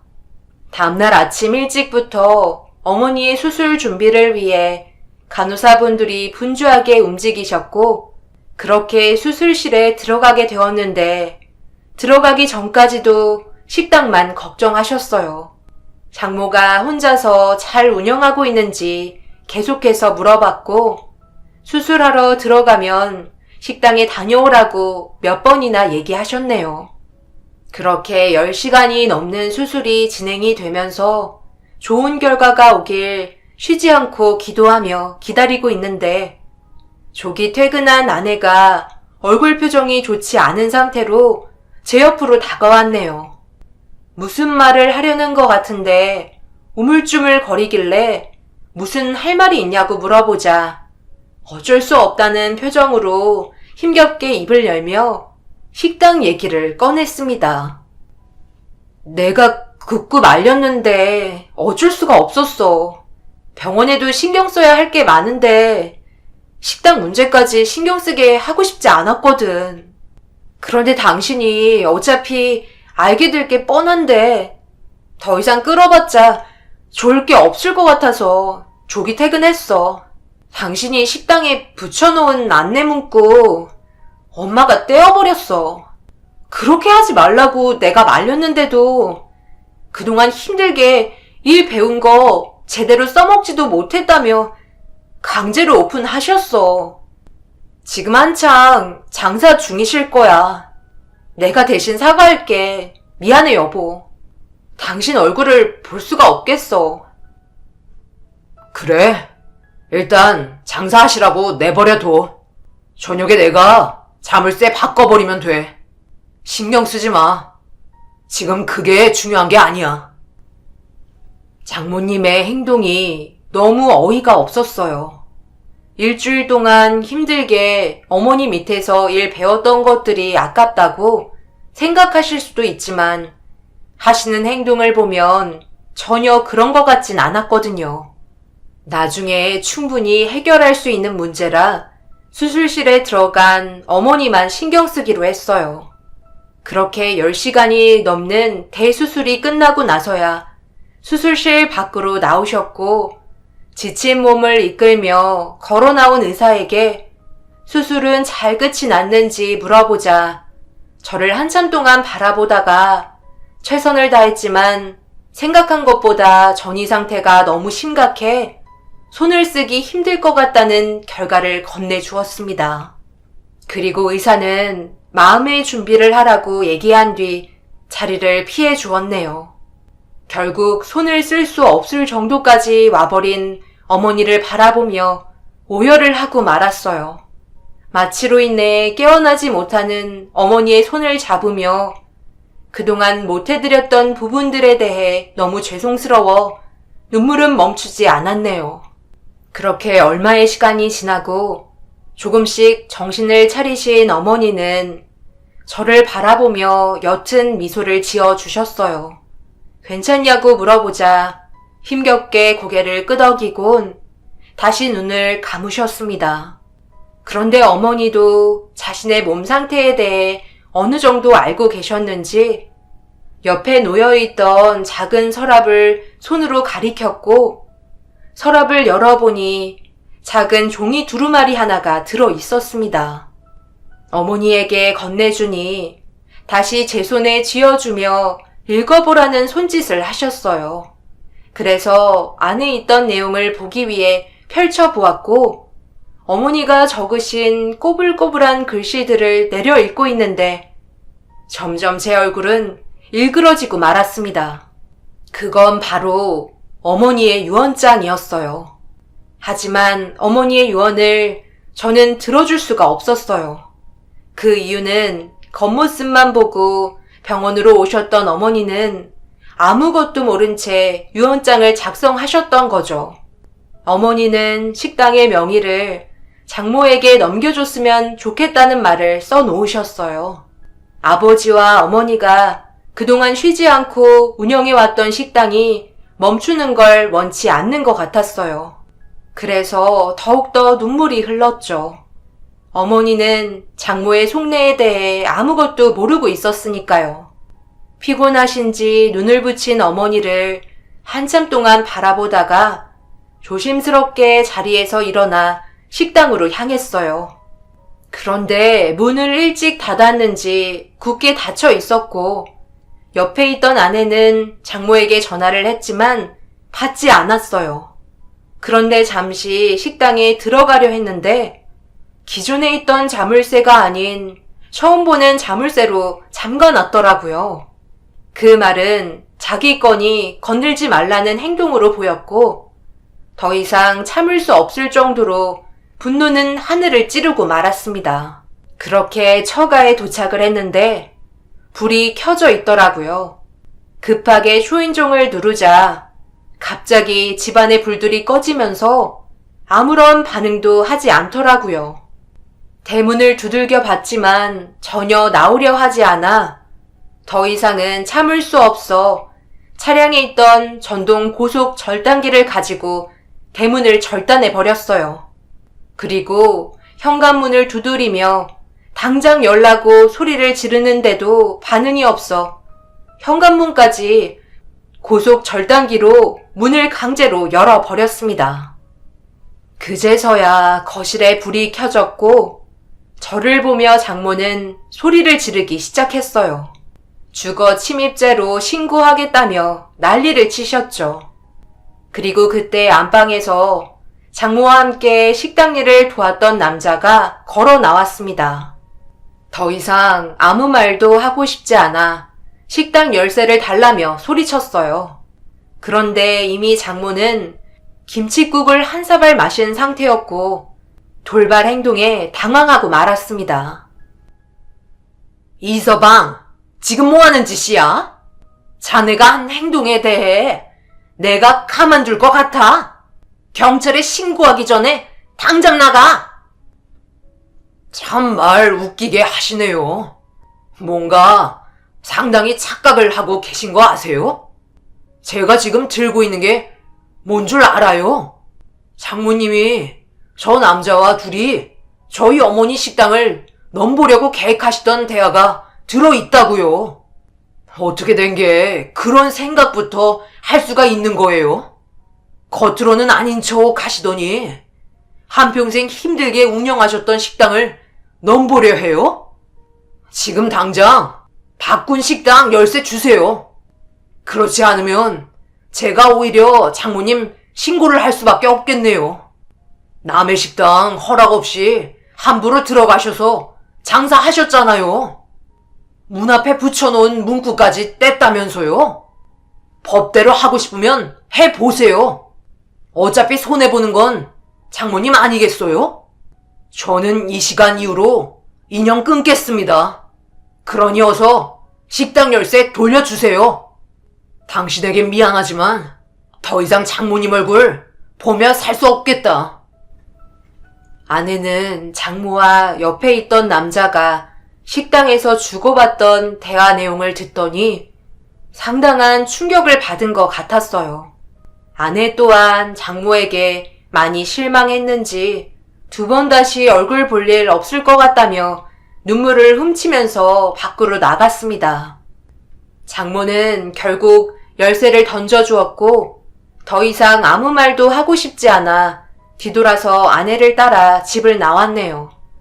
그렇게 식당에 다시 들어가니 식당은 아주 난리가 난 상태로 손님들이 드시고 남은 그릇들이 그대로 테이블 위에 올려져 있었고 주방에는 설거지거리로 가득했어요. 음식은 여전히 맛이 없었는지 음식물 통에는 먹다 남은 음식이 한가득이었습니다. 한참 동안 정리를 끝내고 카운터에 계산대를 열었는데 그 안에 들어있어야 할 돈은 땡전 한 푼 없었습니다. 아내는 그 자리에 주저앉더니 장모에게 많이 실망한 듯 눈물을 보였고 나중에 병원으로 가겠다며 식당을 뛰쳐나갔어요. 갑작스러운 돌발 행동에 왜 그런지 물어보았지만 제 말에 대꾸하지 않고 어디론가 뛰어갔네요. 저는 식당 정리 후 병원으로 들어왔어요. 한바탕 난리를 치고 병원에 들어와서 그런지 몸이 많이 피곤해 금세 잠이 들었고 새벽이 되자 아내가 병실로 들어오는 소리가 들려 몸을 일으켰네요. 아내는 제 옆에 앉더니 어머니 상태에 대해 물어보았고 별로 좋지 않다며 한숨을 내쉬자 아내는 저에게 봉투 하나를 건네줬어요. 알고 보니 장모 집에 다시 들어가 그날 하루 벌어들인 수익을 받아온 거였네요. 정말 마음이 안 좋았어요. 서로 도와가며 뭉쳐도 모자랄 판에 겉과 속이 다른 모습을 보여주고 있으니 정말 한심스러웠죠. 저는 아무 말 없이 아내의 손을 잡아주었고 어머니는 결국 오래 버티지 못한 채 이 세상과 작별을 하고 말았습니다. 차마 어머니가 남기셨던 유언장의 내용은 들어줄 수 없었어요. 그리고 그 내용은 아직까지도 아내에게조차 말하지 않았습니다. 이미 흔적도 없이 태워버린 상태예요. 유언장의 내용을 밝히지 않은 게 다행이라고 생각됩니다. 세상 떠난 어머니는 저를 이해해 주시겠죠. 그리고 식당은 처분을 하게 되었어요. 그동안 부모님과 함께한 추억들이 많은 곳이지만 누군가에겐 더 필요한 곳이라고 생각돼 결정하게 되었네요. 부모님께서도 이해해 주시겠죠. 지금까지 장모는 저희 부부에게 연락 한 통 없이 관계를 지속해 오고 있어요. 사람은 당연히 불완전하기 때문에 실수할 수 있다고 생각해요. 하지만 자기가 잘못하고 있다는 걸 알면서도 계속해서 강행한다면 그건 당연히 벌을 받아야 한다 생각합니다. 그 기간이 10년이든 20년이든 용서를 구하지 않는다면 저는 장례식에 발도 안 붙이려 합니다. 제 사연을 들어주신 분들, 한 번 사는 인생 서로가 웃으며 행복하게 지내도 언제나 뒤돌아보면 아쉬움이 많이 남는 것 같아요. 그만큼 후회 없는 삶을 살으셨으면 좋겠어요. 그날의 시간은 돌아오지 않으니까요. 매일 해는 반복해서 뜨지만 저희의 인생은 매일 다르잖아요. 그날 하루의 일과를 후회 없이 사시길 바랍니다. 감사합니다. 안녕하세요. 저는 양평에 살고 있는 40대 여자입니다. 왜 하필 저에게 이런 일이 펼쳐졌는지 모르겠어요. 그저 행복하고 싶었을 뿐이었는데 이런 저에게 남편은 상처를 주었습니다. 지금의 남편을 만나기 전에 저는 한 번에 결혼을 했었어요. 그리고 아이 셋을 낳아 평범한 가정을 꾸려왔었고 행복하게 잘 살고 있었는데 집안의 가장이었던 과거의 남편은 추운 겨울날 저와 딸들이 먹고 싶다던 군고구마를 사가지고 들어오다가 교통사고로 세상을 떠나게 되었습니다. 그때부터 제 삶은 한순간에 무너져 내려버렸고 어린아이들을 혼자서 감당을 해야 했어요. 어떻게 해서든 먹고 살아야 했기 때문에 제가 할 수 있는 일을 찾아야만 했고 그렇게 분식집을 시작하게 되었습니다. 친정 부모님이 계셨더라면 정말 좋았을 텐데 저희 부모님께서도 건강상의 문제로 일찍 떠나셔서 도움을 받을 수 있는 곳은 없었어요. 남편한테는 시부가 있긴 했지만 말만 들었지 얼굴 한번 뵌 적이 없었어요. 부자지간 사이가 별로 좋지 않았었다는데 그 이유가 시부 때문에 시모가 사고로 세상을 떠나서 그때 이후부터 부자 간의 관계가 틀어졌다는데 정확한 설명을 해주지 않아 더 이상 물어볼 수도 없었어요. 연락을 끊고 지낸 지가 20년이 넘어버렸기 때문에 연락처도 알 수가 없었죠.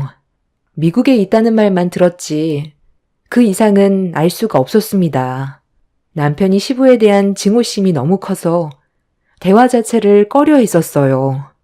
그렇게 남편의 장례를 혼자 치른 뒤 얼마 되지 않은 재산으로 분식집 하나 차려서 딸 셋을 힘겹게 키워왔는데 집안에 가장이 없다는 게 얼마나 힘든 일인지 남편이 떠나고 나서 알게 되었습니다. 앞이 너무 막막했었고 어떻게 살아야 될지 몰라 거의 매일을 눈물로 보내왔어요. 그렇게 정신없이 바쁜 생활들을 보내다 보니 어느덧 아이들은 초등학교에 입학하게 되었는데 그때부터 조금씩 삶의 여유가 생기기 시작하더라고요. 첫째 딸과 둘째 딸은 쌍둥이예요.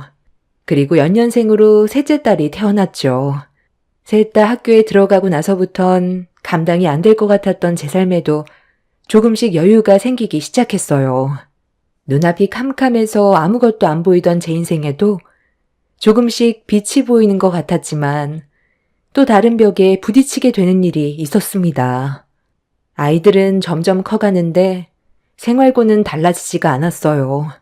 아이들이 커갈수록 먹는 것부터 입는 거, 여러 가지로 생활에 필요한 것들이 점점 많아지다 보니 버는 돈에 비해 지출되는 돈이 훨씬 더 많았습니다. 대출빚도 어느 정도 있어서 아이들을 키울 때 최대한 빚을 지고 싶지 않았는데 이게 말처럼 쉬운 문제는 아니더라고요. 절약하면서 산다 해도 기본적으로 매달 나가는 고정 지출과 입이 3개나 되다 보니 점점 더 생활이 힘들어지기 시작했어요. 그런데 이런 제 불행한 삶에 예상치 못한 한 사람이 갑자기 나타나게 되면서 엄청난 변화를 가져오게 되는 일이 있었습니다. 어느 날부터인가 저희 분식집을 자주 찾아오던 한 손님이 있었어요. 처음엔 크게 신경 쓰지 않았는데 갑자기 삶이 많이 힘들지 않냐는 말을 하기 시작하더라고요. 단골 손님이라 대화도 자주 나눴었기 때문에 제가 어떻게 살고 있는지 어느 정도는 알고 있어서 생활고에 시달리고 있다는 걸 알고 힘들지 않냐는 말을 꺼냈을 때 갑자기 눈물이 왈칵 쏟아졌어요. 남편이 떠나고 나서 그동안 앞만 보며 정신없이 달려오다 보니 저를 돌볼 시간이 없었는데 그 사람이 힘들지 않냐고 얘기했을 때 분식을 만들고 있던 제 손이 눈에 들어왔습니다. 갈라지고 부르터서 고왔던 손이 만신창이가 되어 있는 걸 보니 감정 조절이 되지 않더라고요. 그런데 눈물을 흘리고 있는 저에게 다가온 그 사람이 그만 고생하고 자기와 함께 같이 살자며 꽤 오래전부터 저를 마음에 두고 있었다는 말을 갑자기 꺼냈습니다. 전혀 예상하지 못했던 말을 듣게 된 터라 많이 당황스러웠는데 그날 이후부터 지속적으로 저에게 계속 마음을 보여주었고 그런 관심이 싫지만은 않았어요. 하지만 저는 다른 사람과 새 출발할 수 없다는 현실을 받아들여야만 했어요. 저와 아이들을 감당할 수 있는 남자는 이 세상에 없다는 걸 알기 때문에 저에게 관심이 있는 그 사람 또한 아주 잠깐의 동정일 것 같았습니다. 그래서 그 사람의 마음을 받아주지 않았는데도 끊임없이 구애하는 바람에 결국 몇 번 만나게 되었어요. 저도 힘든 삶을 살아오면서 좋은 남자 만나 행복해지고 싶었고 누군가에게 의지하고 싶은 마음이 너무 컸었기 때문에 그 사람의 관심이 싫지가 않았었죠. 그렇게 몇 번 만나다 보니 어느새 그 사람이 제 마음 깊숙이 자리를 잡게 되었고 새 출발에 대한 진지한 대화를 이어나갔어요.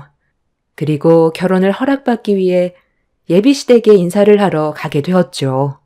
정말 많이 떨렸는데 처음 얼굴을 마주하게 된 예비시모가 저를 반갑게 맞아주셨습니다. 애들이 셋이나 있다는 말을 들었을 때 꽤 당황스럽긴 했지만 그렇다고 둘이 안 만날 것도 아니니 뭐 어쩌겠어. 재혼 시켜줘야겠지. 내 아들도 이미 결혼을 한번 다녀왔었고 서로 안 맞아서 결국 이혼까지 해서 평생 여자를 안 만날 줄 알았는데 또 이렇게 좋은 인연을 만나 새 출발하고 싶다는데 내가 말릴 이유가 뭐가 있겠니? 누구나 완벽한 삶이 없듯이 둘이서 어렵게 결정한 만큼 오래오래 행복하게 잘 살았으면 좋겠다. 그게 내가 원하는 거야. 제가 처음으로 인사를 하러 갔을 때 반대를 하지 않았어요. 오히려 저와 그 사람이 행복하게 살길 바라셨죠. 저에게 아이가 셋이나 있다는데도 크게 상관하지 않았습니다. 오히려 조용했던 집안이 시끌벅적한 게 더 좋다면서 긍정적으로 바라봐 주시길래 너무 감사했습니다. 그렇게 저는 사랑하는 사람과 재혼을 하게 되었는데 그건 제 인생의 최대의 실수였다는 걸 나중에서야 깨닫게 되었습니다. 남편과 재혼을 하고 3일간은 정말 행복했었어요. 그런데 3일 뒤 엄청난 사건이 터지게 되었습니다. 오늘은 일찍 마감하자고 했었잖아.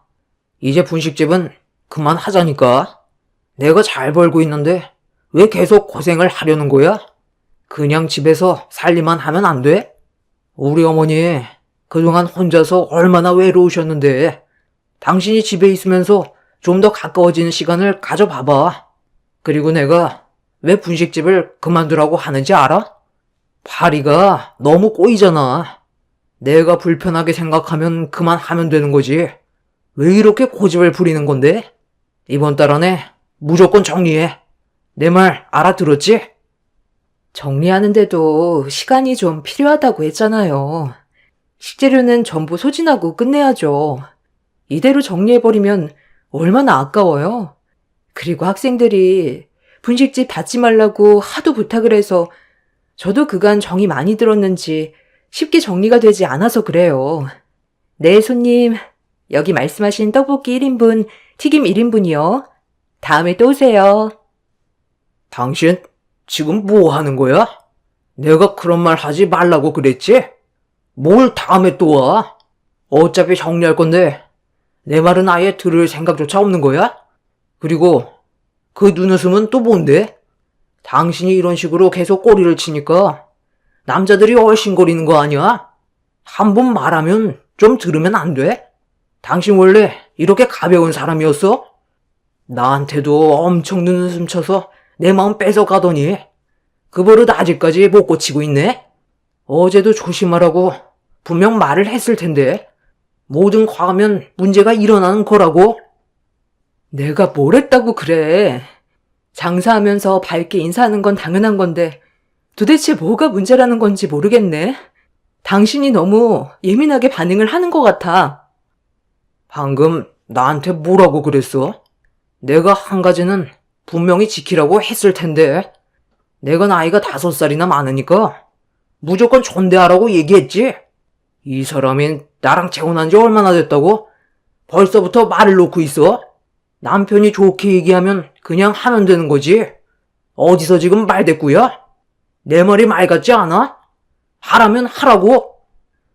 저에게 자상한 줄로만 알았던 남편이 손님들도 있는데 갑자기 화를 내면서 분식을 팔기 위해 준비해 놓았던 식재료들을 전부 다 바닥으로 내던지더니 테이블과 의자를 뒤엎어 버렸어요. 너무 놀란 저는 뭐 하는 짓이냐고 화를 냈지만 남편은 저를 노려보면서 자기 몰래 다른 남자를 만나고 있는 거 아니냐며 의심까지 하기 시작했어요. 상황을 더 악화시키고 싶지 않다면 하루빨리 분식집을 정리하고 집에나 처박혀 있으라고 거친 말을 쏟아내는데 그 모습을 결혼 이후 처음 보게 된 터라 많이 놀랐고 당황스러웠어요. 결국 남편이 그날 한바탕 난리를 친 바람에 어쩔 수 없이 분식집 문을 닫고 집으로 돌아갈 수밖에 없었습니다. 그러니까 내가 뭐라고 그랬어? 내 아들 심기 건들지 않게 항상 조심하라고 얘기했잖아. 다른 남자들한테 살갑게 하는 거 별로 안 좋아한다고 얘기했을 텐데 본식 장사하면서 항상 손님들 상대해야 되는데 내 아들한테 신경이 안 쓰이게 할 수는 없잖니? 상황을 악화시키지 말고 하루빨리 정리하는 게 좋지 않겠어? 우리 집안 돈이 없는 것도 아니고 내 아들이 부동산 사업하면서 그래도 꽤 자산을 모아뒀는데 그걸로 생활하면 충분하잖니? 시엠이랑 같이 사는 게 많이 불편해서 그러는 건 아니지? 내가 너한테 터치하는 게 뭐가 있니? 우리 집에서 함께 생활한 지 벌써 3일이나 지났는데 아직도 적응이 안 되는 거야? 장사를 하면서 어떻게 인상만 쓰고 있어요? 저도 정말 노력 많이 하는 거예요. 그리고 그 사람이 분식 가게를 정리했으면 좋겠다고 하는 것도 신중하게 생각하고 있고요. 저도 시간이 필요한데 무조건 정리하라고 하는 건 억지인 거죠. 아무리 약간의 의견 차이가 있다 해도 가게를 난장판으로 만들어 놓는 건 정말 문제가 있는 거라고요. 제가 얼마나 놀랐는지 아세요? 그리고 그이가 하는 행동을 보면 저와 결혼하기 전에는 원래 성격을 숨긴 건 아닌지 좀 의심스러워요. 뭐라고? 내 아들이 분식집을 난장판으로 만들어놔서 그래? 그런데 그건 네가 먼저 잘못한 거잖니? 내 아들 말을 들었으면 이런 일은 생기지도 않았겠지? 네가 잘못한 건 생각도 안 하고 내 아들한테만 문제가 있다고 얘기하는 건 아니지? 네가 내 아들의 의견을 따랐으면 그렇게 상황을 악화시켰겠니?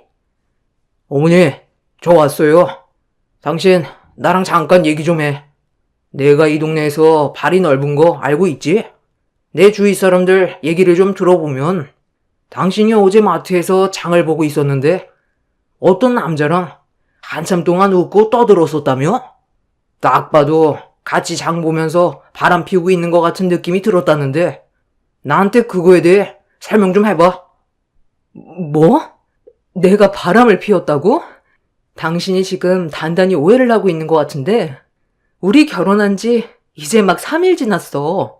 정식으로 부부가 된 지 얼마 되지도 않았는데 무슨 바람이야.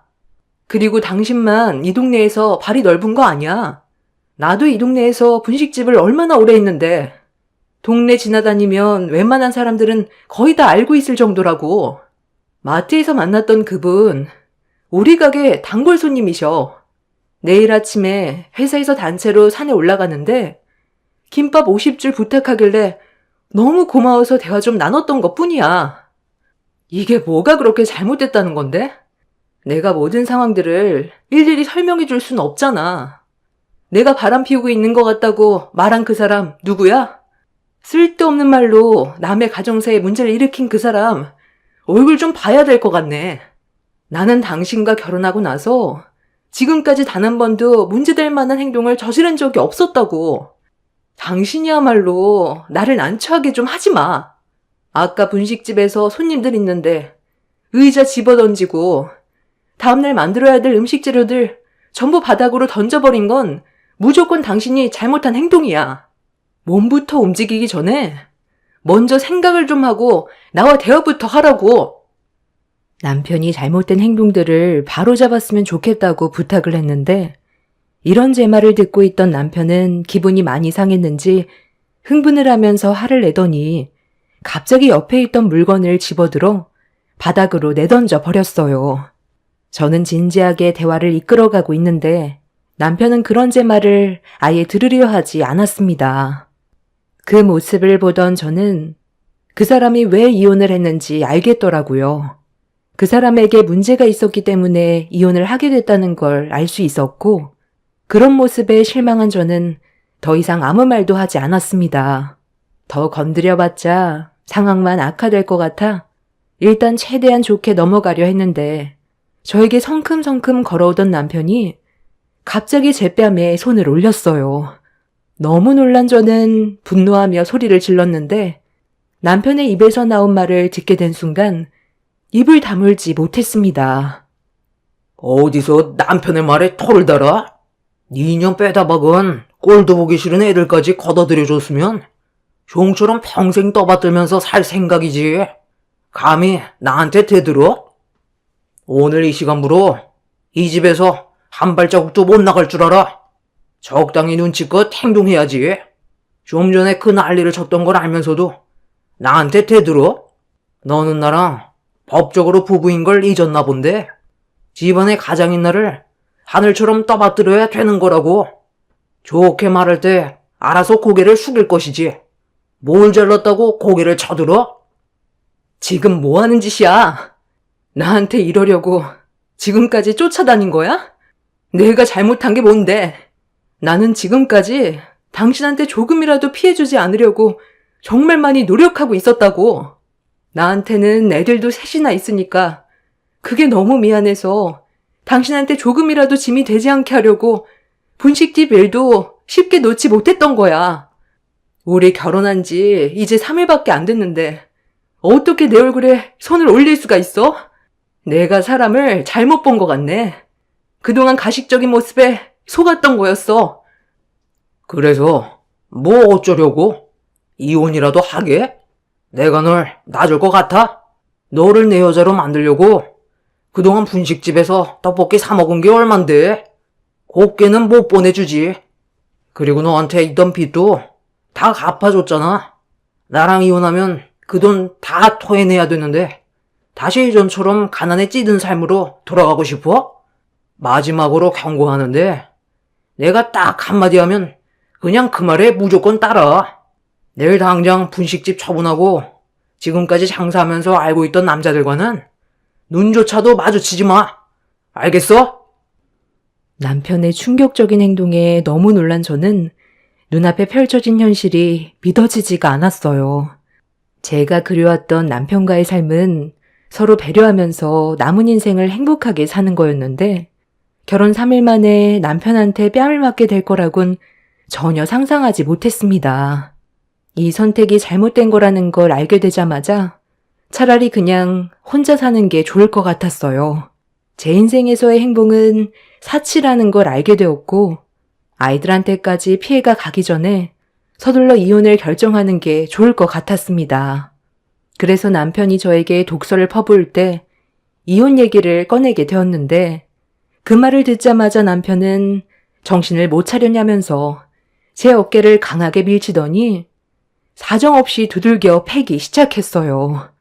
애들도 말을 듣지 않아서 시모가 힘들어한다며 저를 빼다 박아서 그런 것 같다고 본인이 저에게 사기를 당한 것 같다면서 큰 발로 저를 걷어차는데 과거에 진심으로 사랑해줬던 사고로 떠난 전 남편이 머릿속에 스쳐 지나갔어요. 항상 가정을 위해 모든 걸 희생해온 사람이었는데 그런 사람을 또다시 만날 수 없다는 걸 그때 알 수 있었네요. 한바탕 우당탕거리자 시모가 방문을 두드리면서 애 죽겠다며 최대한 좋게 넘어가자는 한마디에 남편의 거친 행동이 멈췄고 그제야 겨우 숨을 쉴 수 있었는데 때마침 아이들이 학원 공부를 마치고 집으로 들어왔어요. 시모는 아이들한테 엄마 아빠가 대화 중이라면서 주방에서 먹을 걸 주겠다며 데리고 들어갔는데 큰딸이 엄마 얼굴을 보고 싶다고 고집을 부리자 시모가 첫째 딸에게 갑자기 소리를 질렀어요. 시모의 화가 난 목소리에 아이들이 울면서 저를 찾길래 힘겹게 몸을 일으켜 밖으로 나가려 하자 남편은 말도 안 끝났는데 어딜 가냐면서 저를 또다시 밀쳤습니다.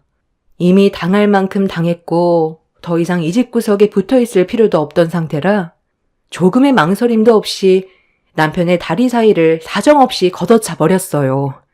제가 건장한 남자를 한 번에 쓰러뜨릴 수 있는 방법은 다리 사이를 걷어차는 방법밖엔 없었습니다. 제 발에 정통으로 맞은 남편은 엄청나게 고통스러웠는지 비명을 지르면서 뒹굴기 시작했어요. 그렇게 겨우 방문을 열고 거실로 나온 순간 경악할 만한 광경을 두 눈으로 목격하게 되었습니다. 시모가 첫째 딸이 마음에 들지 않는다고 옆 머리카락을 치켜 올려 세우고 있었어요. 제 딸은 하지 말라고 눈물을 흘리면서 괴로워하고 있는데도 버릇없는 건 저나 딸이나 똑같다고 어른으로서 절대로 해선 안 될 행동을 제 딸에게 저질러 버렸습니다. 그 모습을 보고 눈이 돌아버려 이성의 끈을 놓아버린 저는 시모에게 거침없이 달려가 머리채를 잡아버렸고 한바탕 난리를 친 다음 아이들을 데리고 밖으로 나가려는데 뒤에서 제 어깨를 잡은 남편이 괴로운 표정으로 어딜 나가냐며 절대로 못 나간다고 화를 내길래 저는 그런 남편을 밀친 뒤 또다시 조금도 망설이지 않고 다리 사이를 세차게 걷어차 버렸습니다. 2번을 허용하게 된 남편은 처음엔 비명을 지르더니 2번째는 숨소리도 내지 못하고 그대로 뻗어버려 거품까지 물어버렸습니다. 그렇게 현관문을 열고 집 밖으로 나오는 순간 제 눈앞에 한 노인이 서 있었어요. 처음 본 사람이었는데 저와 잠깐 동안 마주치는 사이 뒤에서 시모가 자기 아들한테 발길질했다고 저를 가만두지 않겠다며 달려오는데 그 모습이 너무 무서워서 급하게 문 앞에 서 있던 노인에게 저와 아이들을 지켜달라며 부탁을 했어요. 그런데 그 노인분의 입에서 나온 한마디가 저를 얼어붙게 만들었고 그런 저를 바라본 그 노인은 잘 찾아온 것 같다면서 달려오는 시모를 붙잡아 사정없이 바닥으로 패대기쳐 버렸습니다. 제 앞에 서 있던 노인은 다름 아닌 전 남편의 아버님이었어요. 미국에 계시다고 들었는데 갑자기 제 앞에 나타나 전 남편의 이름을 입 밖으로 꺼냈을 때 너무 놀랐었고 저와 아이들을 진심으로 지켜줄 수 있는 분이 나타났다는 거에 참았던 눈물이 왈칵 쏟아져 버렸습니다. 남편은 저와 아이들을 가만두지 않겠다고 힘겹게 몸을 일으켜 골프채를 들어 휘두르면서 다가오자 전시부는 내 살부치한테 뭐 하는 거냐면서 휘두르는 골프채를 잡아 빼서 들더니 남편의 엉덩이를 사정없이 후려쳤어요. 전시부는 모든 걸 법대로 진행하겠다면서 저와 아이들을 데리고 차에 올려 태웠습니다. 처음 얼굴을 보게 된 전시부는 전 남편의 사진을 보여주면서 말을 이어나가셨어요. 그리고 그 말을 듣게 된 저는 엄청난 충격을 받게 되었습니다. 전시부가 전 남편을 찾아온 이유는 전시부의 몸에 치료받기 힘들 만큼 큰 병이 걸려서 주변 정리를 끝내고 전 남편의 얼굴을 보려고 했다가 사망 소식을 접하게 됐다는 소식에 저를 찾아온 거였어요. 과거에 큰 사고가 있었다. 그 일 때문에 내 아들과 인연이 끊어지게 되었지. 나를 많이 원망했던 것 같아. 한 번의 실수로 인수 엄마는 끝내 살아 돌아오지 못했으니까 나는 우리 가족 셋을 살리려고 했었는데 나 혼자서는 역부족이었어. 전부 내 잘못이었지. 오래간만에 떠난 여행이 즐거웠었고 기분이 들떴던 나는 외식을 할 때 반주로 술을 약간 마셨었는데 추운 겨울날 히터를 틀고 집으로 돌아가던 도중 졸음이 쏟아졌고 잠깐 정신을 잃었을 땐 이미 반대편에서 오는 차량과 충돌 사고가 나버린 뒤였지. 너무 큰 충격을 받았던 나는 힘겹게 내 아들과 집사람을 차에서 빼내려 했는데 아들은 구출을 했지만 집사람이 차량에 발이 끼어서 나오지 못하고 있었던 거야. 온 힘을 다해 빼내려 했었는데 갑자기 차에 불이 붙게 되면서 빠져나오지 못한 인수 엄마는 결국 내 실수로 엄청난 고통과 함께 세상을 떠나게 된 거였어. 해외에서 근무를 하던 나는 오래간만에 가족들과 즐거운 시간을 보내려 했던 것뿐이었는데 한 잔의 술이 되돌릴 수 없는 결과를 가져왔던 거였지. 아들은 그때부터 나를 원망했고 미국으로 떠날 수밖에 없던 상황이라 아내의 장례를 마친 뒤 아들을 데리고 가려 했는데 나와 함께 하려 하지 않았어. 계속 설득을 했지만 나를 원망하던 아들의 마음을 되돌릴 순 없었지. 결국 나 혼자 미국으로 떠나야만 했고 서로 연락을 끊고 살게 되었는데 세월이 지날수록 내 아들이 어떻게 살고 있는지 너무 궁금해서 미국에서 하던 일을 전부 다 정리하고 한국으로 돌아오려고 준비를 하고 있었는데 그날따라 배가 너무 아프더라고. 그래서 병원에서 검사를 받아봤더니 대장암 4기라네. 살 날이 얼마 남지 않았다는 말을 들었을 때 하늘이 무너져 내렸고 하루빨리 아들을 봐야 할 것 같아 한국으로 귀국했는데 내 아들이 사망했다는 소식을 접하게 된 거야. 그리고 내 아들이 결혼을 했다는 것도 알게 되었고 수소문 끝에 내 아들과 함께 살아왔던 며느리가 어디에서 살고 있는지 알 수 있었는데 이런 힘든 삶을 보낼 거라곤 정말 상상도 못했었다. 이 모든 게 내 잘못으로 인해 시작된 거라 너무 미안하구나. 너희들한테 조금만 일찍 찾아왔다면 이런 불행을 막을 수도 있었을 텐데 내가 며느리 너를 볼 면목이 없다. 전 시부의 과거를 듣고 난 이후 남편이 왜 전 시부를 원망했는지 이해할 수 있겠더라고요. 전 시부는 제가 어떻게 살아왔는지를 전부 듣게 되었고 그렇게 힘든 삶을 살아오면서 재혼을 했다가 문제가 생긴 것까지 전부 다 설명을 하게 되었습니다. 전 시부는 어려움이 있는 저를 도와주겠다며 현재의 남편과 이혼을 하기 위해 법적 소송을 같이 준비해 줬어요. 그리고 전 시부의 도움으로 저는 이혼을 하게 되었고 혼인 취소까지 받을 수 있었습니다. 혼인 당시 당사자 일방에 부부 생활을 계속할 수 없는 악질적인 중대한 사유가 있음에도 그런 모습을 숨기고 결혼을 했기 때문에 어렵지 않게 해결을 할 수가 있었어요. 그리고 지금 현재 병원에 입원한 전 시부 옆에서 병간호를 해드리고 있습니다. 남편과 함께 사는 동안 어떤 삶을 살아왔는지에 대해 많이 궁금하다고 말동무나 해달라면서 아들을 그리워하셨어요. 그리고 전 시부는 저와 손녀딸들이 앞으로 남은 인생 행복하게 살았으면 좋겠다고 그동안 모아놓으셨던 재산을 저에게 전부 다 주셨습니다. 의사는 시부가 앞으로 길어야 1년도 안 남았다고 했었는데 마음이 너무 안 좋습니다. 아들에 대한 그리움 때문에 미국 생활을 청산하고 아들을 보러 왔는데 이미 그 사람은 이 세상에 없는 사람이었으니까요. 그동안 미국에서 홀로 살아오면서 많이 외로웠다고 했는데 살아계시는 동안 제가 옆에서 지켜드리면서 외롭지 않은 시간을 함께 보내드리려고요. 그래도 시부가 저를 찾지 않았다면 지금도 힘든 삶을 살고 있었을 텐데 시부 덕분에 제 아이들과 다시 새로운 삶을 시작할 수 있게 된 것만도 감사하게 생각하고 있어요. 시부의 건강이 안 좋은 건 안타까운 일이지만 저도 아이들의 앞날을 생각해야 되기 때문에 언제까지 우울해하지 않으려고요. 행복한 생각만 하면서 시부의 마지막 길도 웃으면서 떠날 수 있게 좋게 마무리해 드리려 합니다. 제 사연 들어주신 분들 감사합니다.